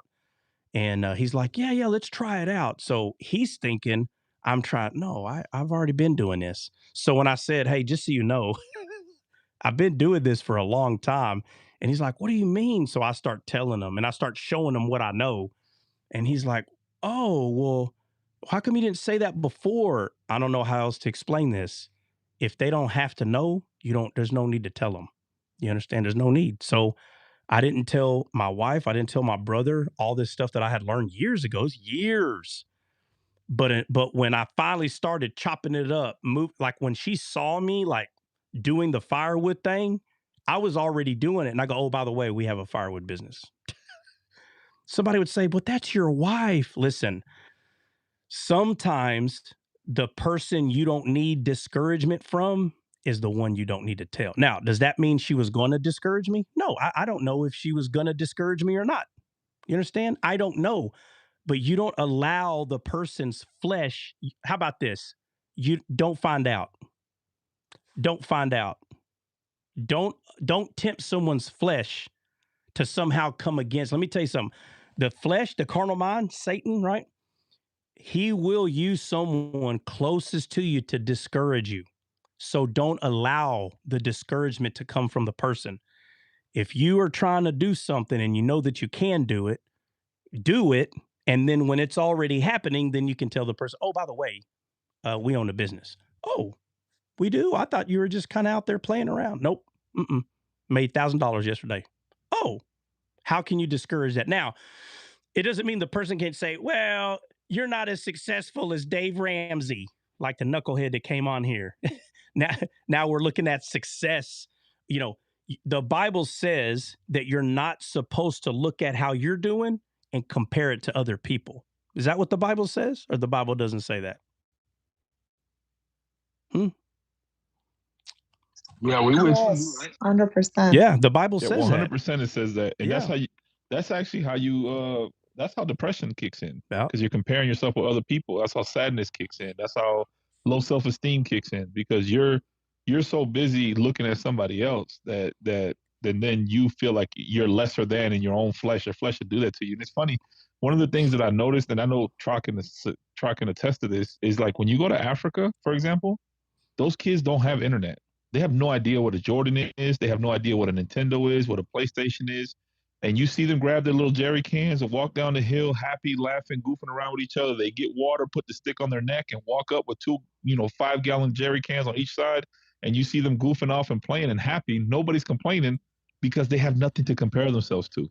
All they know is that this is their lifestyle and everybody lives just like this. Yep. So there is no unhappiness. Where a kid here in America, you got these kids, I'm depressed, I'm this, I'm that. Little Wayne has gold teeth and I have just regular white ones. And, they got a Bugatti and because they're comparing themselves. And that's what women do too. Magazines comparison, men's magazines comparison. All these things are a bunch of comparisons. And then you just end up being depressed on medication, dumb, deaf, and stupid. Yeah. Yeah. So they will be in a state of lack. Yeah. Because when you try to compare yourself, you're always thinking that you're lacking something. So you will never be able to reach whatever it is that you intended to reach. That's the whole theory behind it. You're gonna be like, that person is gonna be sitting in that lack mindset, that is always lacking, always, because it doesn't matter how much that person is gonna gain in that life, is always lacking, because there is going to be always someone, having more, doing more. Yeah. That's how I see it. Yeah, that's true. Go ahead, Trent. Ask the question, Oh, Trent. Trent, Otherwise, Saba ain't never gonna let you talk. I didn't know. I know. It ain't gonna happen. We'll stop Saba for you, Trent. Don't worry. Don't even tell her to stop. We got it. We'll tell her. I didn't even know you were up here, man. What's going on, bro? No, that's okay. I didn't want to interrupt because you were in the middle of talking. God bless everyone here. About the question to do with the whole comparison thingy, right? There's this type of thought that I tend to have when I go through a phase where it's like, some people see it as, oh, okay, look, you're comparing yourself to other people. It's not that I look at other people and compare myself to them and compare their success to mine. It's that, for example, when I see other people doing such and such and such, my brain tends to see it as a motivating factor, or a factor of do better, not really like, oh, I'm bad because he's better than me. Is that a bad thing to use someone else's, for example? So there's a, comparing, there's a duality there, right? So a guy, and I'm just going to use the guy. I mean, it could be either male or female. I'm just saying, but for a guy, if let's say me, Dre, Trent, and Benny, who other guys? Oh, Lord, I've got a bunch of guys. So Saba's the only girl. So all of us, so except for Saba, but all the guys up here, let's say we all played NFL football. All of us did. Let's say we all played NFL football, and all of us are running backs. So we all play top tier football. And Trent, after every game, he's always got 5 to 10 more yards than all of us. And there's, so many games, but I think it's like, is it 17 games? How many games are there? 17 now. Oh, 17. But either way, right? So 5 yards times 17, Bubba, that's a lot of yards. That's a lot of yards. So at the end of the season, you're going to have a lot more yards than everybody else because you just keep beating. If everybody was to look at you and compare how many more yards you get, it will take away from a truth. The truth is, all of us are top tier running backs. All of us. So there's no, this is where you have to teach yourself. At that point, there's no comparison. We don't compare because we're already there. All of us are. It doesn't matter if someone is doing better than you are. The thing is, am I where the person is? And the answer here in this comparison would be yes. So I'm no longer going to compare myself to how that person is doing. We're all playing top tier football. We're all starting running backs. So that's where wisdom kicks in and says, I'm already there. Now, if you're 12 and and Jerome Bettis is at his prime, and you're comparing where you are to Jerome Bettis, then that will help you grow if you're 12.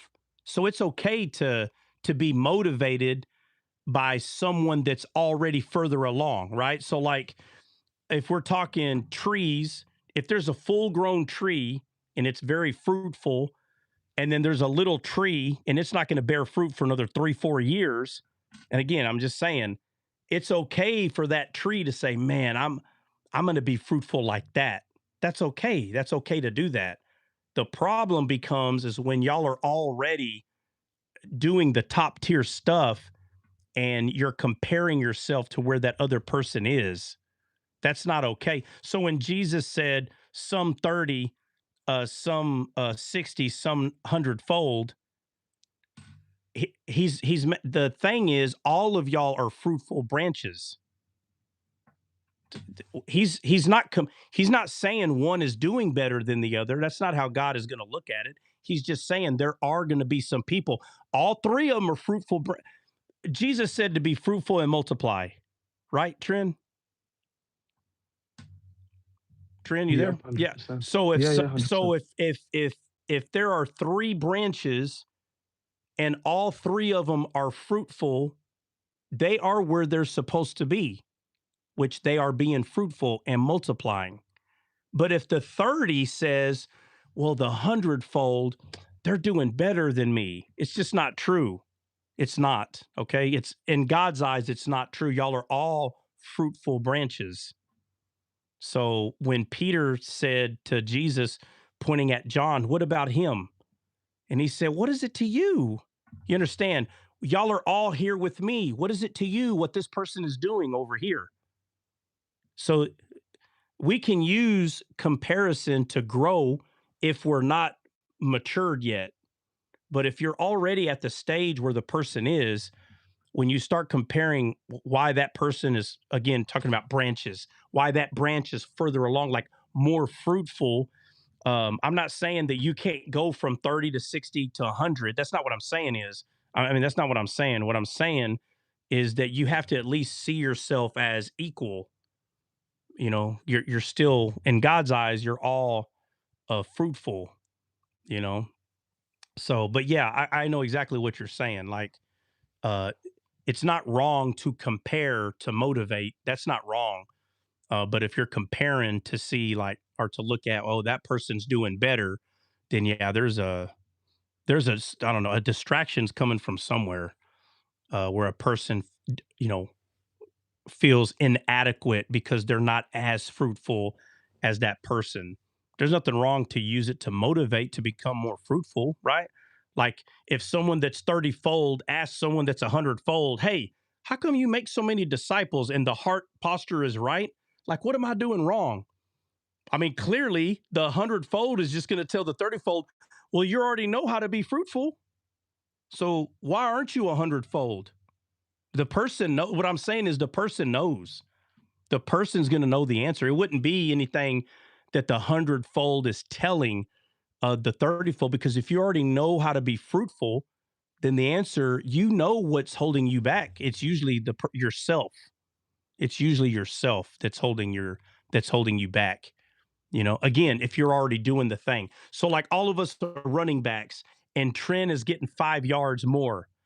If I am doing everything I can, honestly, to learn how to jump higher, run faster, get better on 3 or 4 drills that can get me out from the back and get me in the front.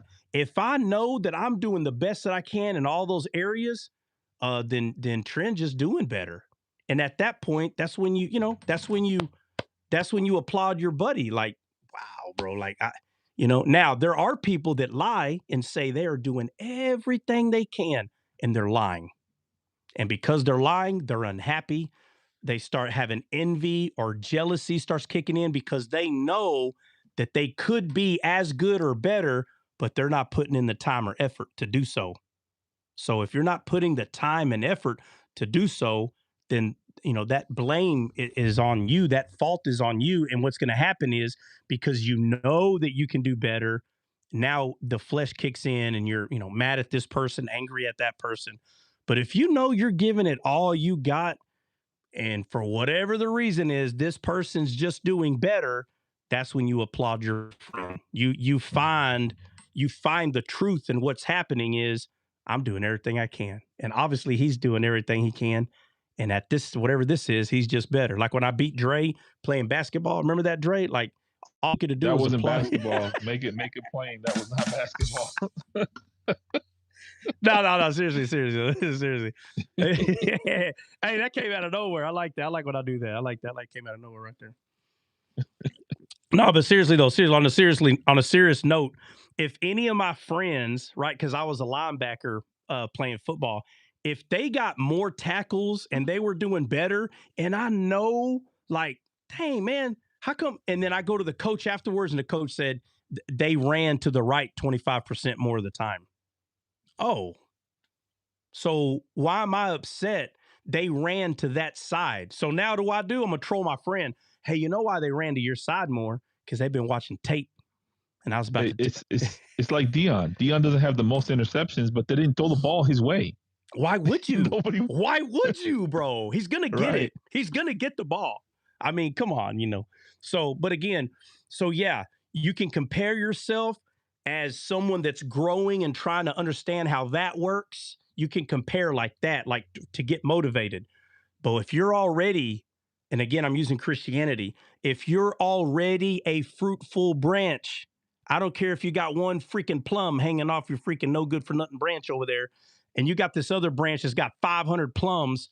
What are you being envious about? You're bearing fruit. All this means is that more fruit is going to come. That's all that means. And you just have to stay at it. That's it. Again, using branches as comparisons, but you're already a branch. You know what I mean? Like you're already a branch. That same playing field, same team. That clears it up a little, brother, because yeah, I don't know if I was genuinely doing the right thing or not, because I'm in a stage in my life where I'm at a state of mind where it's like, I've got to do this, I have to do that, I have to do this. I can't, like, there is no pause to my brain. It's consistently at work, always having to do better. For example, if I tried doing something and it didn't work, or for example, if I didn't achieve a certain task, I go harder on myself to be able to achieve something better than what I had. Yeah. That's the type of thing I had. Yeah. Well, yeah. And first off, until the day you die, your brain better be telling you do better, do better, do better. Like you do better, not they're doing so good and I need to do good. Like not like that, just I need to do better. Me, I need to do better. And sometimes you can hold that standard, to like you hear me say this all the time, but my little brother, he does an awesome job like on a lot of things, but he don't like making bundles. He don't like it. He's like, man, it's too time consuming.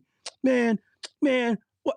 It took me 3 hours to make 10. That is way too long. And if you know anything about production, you know that something is not supposed to take all day. Like if you tell someone that you sell like these things, the penny loaders, if you tell someone I sell penny loaders, come and look at my penny loader collection and I sell them, and you make one a day, you make one penny loader a day, we got a problem. Like you don't sell penny loaders. You tell people you do, but you don't sell penny loaders. You should be making, you your company should be pushing out a full box of penny loaders like every 5 or 10 minutes, or 30 minutes. Multiple of packs of these should be coming out, every few minutes, not you make one. So, my brother's throwing that out there like, man, and I just tell him, I said, well, it don't take me 3 hours to make 10. I don't know. I make 3-4 times as many as that. Well, they're not perfect. Yeah, they are. They're freaking perfect. Them things are squared. Looks like I cut a block of ice out of the dang lake. That's how perfect they are, But, I can't make him like making bundles. I can't make him like it. So what I tell him, or I try to, I'll make the bundles. You just do this over here.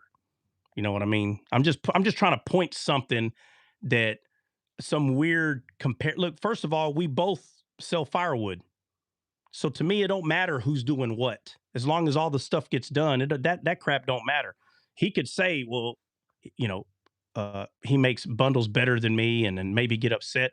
But the whole point I'm getting at is I'm going to tell him his bundles suck. I'm like, bro, like I'm going to tell him 100%, like, bro, our bundles are square, not oval. What the heck is this? Looks like a freaking diamond. I said, it's supposed to be square. And he's like, man, it ain't never good enough. So, I mean, it could go backwards, right? We're like, do better can turn into everybody else needs to do better, right? First of all, there ain't, again, this business, firewood business. So if you want to make money or more money at your business, you should know, for instance, the wording is cords. I need to make more cords. So we passed how much money we made last year, this year. And there is going to be a year that we're not going to sell more. It's just going to happen. It doesn't mean we're going to sell less. It means we can do about the same. It'll get to a point where, okay, we're kind of doing, we're very consistent about being the same. That's fine. But if you want to grow, it has to, every season or every year, you have to sell more. So if it has to be hiring more people to do certain jobs, it's okay to say do better. There ain't nothing wrong with that. There's nothing wrong with do better. But I will say there is something wrong with saying I need to do better, but yet you're not doing anything to do better. You cannot say I need to do better, but you're not doing anything to be better. Someone that, some friends of mine having some marital issues, and they wanted me to counsel them. Well, of course they do, because they know that they want me to counsel them because they know that I'm going to be honest. I'm going to be honest about whatever the issue is. So I sat with both of them different days, went to go eat with, I went to go eat with both of them really, but, and they're coming up and asking me about very specific things. And one of them is kind of like what we're talking about, where something needs to be better. And I'm like, okay, what needs to be better? So they tell me this needs to be better. And I'm like, okay, well, are you going to counseling? And they're like, no. Well, then, so now this is, y'all hear me talk about this all the time. Thinking errors is a big deal. As fast as you can, try to figure out, do I have a error in any of my thinking? And the biggest one for most people is the word should. It is huge. This destroys relationships. It's very comes off very egotistical or like self-centered. This word should, it becomes an issue in people's marriage, and half the people don't even know they do it. But in this particular thing, it was something that did need help, and a very specific person needed counseling. And they're telling me that they want to do this better. I said, how long have you wanted to do this better? Oh, probably about 4 years. 4 years. Going on 5 years. You wanted to do this better, and it's not better in 5 years? How is it not better in 5 years? Have you been going to counseling? No. That is what we call promise to reform, right? People say that we need prison reform, right? The word reform, like to make better, to make it better. So you'll hear the phrase prison reform, but prison never gets reformed. And there's a reason for that. Okay. But it can. I mean, I know that a little by little, like every 10 years, one little thing gets better. It's not adding up fast enough, but it is what it is. But you cannot promise to reform. You can't tell your spouse, I promise to do better in this area. Let's just talk. Let's make something black and white. You slap around your spouse and she wants to leave. And you go, oh, I promise I won't do it again. And she's like, okay, you promise? Yeah, I promise. Is he going to counseling? No, he's going to do it again. Why? Because he's promising to reform, meaning he's promising to change. But where is the proof that the person's trying to change? There's none. You cannot just, again, faith without works is dead. You can say, I have faith that my husband is going to change, and you're not telling us sorry, but to go to counseling. Faith without works is dead. He's going to beat your butt again. And if you're not careful, he's going to beat you until you're unalived. He's going to beat you until you're unalive because both of you don't understand this. Neither one of you. But if at least one person understands that promise to reform is false, that is not how things change. They change because you're doing something to make it change. You want to be a faster runner? You better go find some drills that make people faster run. You can't just say, Lord, I pray that thou givest me the feet of Superman and I want to be faster. And you're not training? That doesn't make any sense. So the whole I want to do better, those words and praying to God is not what makes it better.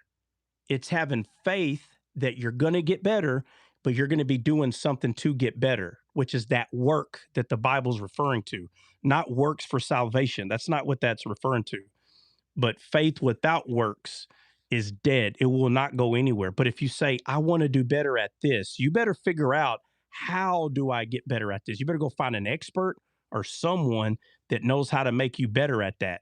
And then once you get better at it, then that you're showing that your faith, which is, that this is going to get better and I'm going to make sure it gets better because I'm going to do this. That's not all you. That's your side, the works. But your first side is saying that by faith, I am going to get better at this, So I'll just finish it there. If not, I'll keep talking. So I'm going to hit back. Yeah. But you understand what I'm saying, Trin? Oh, yeah. Yeah. I totally get it. Yep. Mm-hmm. Yep. So anybody got anything else?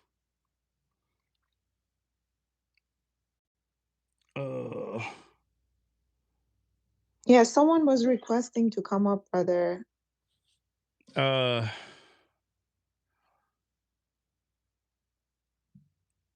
see. They're not there anymore. Yeah. I don't see it. I don't know. Yeah. Well, I mean, if let me see. I am one. What's up? I am one. What's on your mind? Hey guys, what's going on? Thanks for having me. Yeah. What's on your mind, man? Well, I just kind of been listening a little bit, and as far as the gospel goes, I just want to be clear that I'm a mid-acts dispensationalist, right? I want to know if that's like okay with you, or well, you said you've been listening. You said you've been listening for a little bit. Right, like 15 minutes, maybe. What were we talking about for 15 minutes? My goodness, you were arguing with somebody that was talking crazy stuff. So I really don't want to get into that part. I want to get into what your live is truly about, what you're about, right? Yeah, so I think you were listening to another live because I wasn't arguing with anyone about anything. No, I was definitely here. Then what were we and you talking about? were What were we talking about then? okay. So I guess that doesn't matter. So let's get into do we care about mid-acts dispensationalism or not? No, I'm going to get into what I want to get into. And you said that you've been listening for 15 minutes and you can't tell me Right. what we were talking about. So you have not been listening for 15 minutes. No, I was listening and I went to another live. Bro. No. So and also No, there's no also, okay? You're coming up here to argue about something. I don't know what it is, but you have not been listening to this live. no, I'm not want to argue at all. Yeah, absolutely you are. Yeah. Yeah, you're looking for a live to argue in. We don't argue here about nothing. So you can believe whatever you want. I'm not going to argue with you about what you believe. You understand? Or no? No. No? Okay. Well, No. hey, but I tell you what, there's a lot of lives that will love to argue with you. So if you go seek them, you will find. But we don't argue here. So if you can't tell me what we were talking about in 15 minutes, then you weren't listening to this. I think maybe you hopped in a wrong live because you don't know what we're talking about. So what I did realize about your life is that you seem to be an expatriate of the E4 Mafia, right? Nope. No? So you're wrong twice.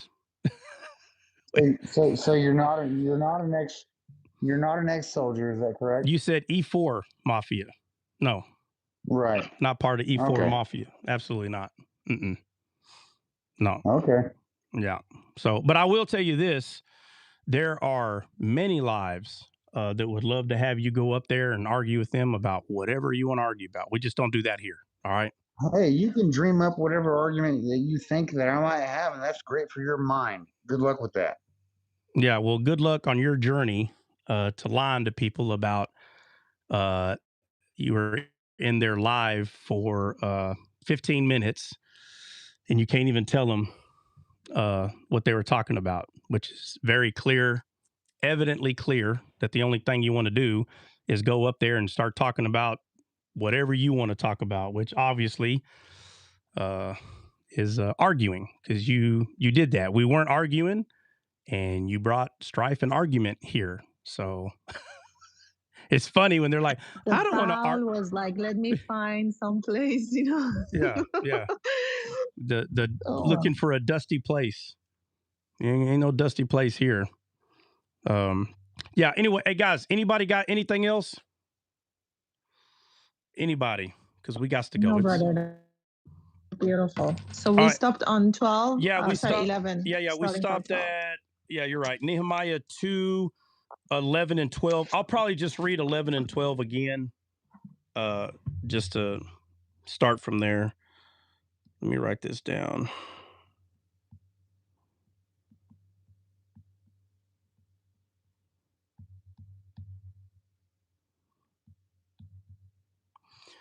All right. Well, if nobody has anything, guys, we are gone. I will see y'all in the morning. I don't know exactly what time, but it will be in the morning.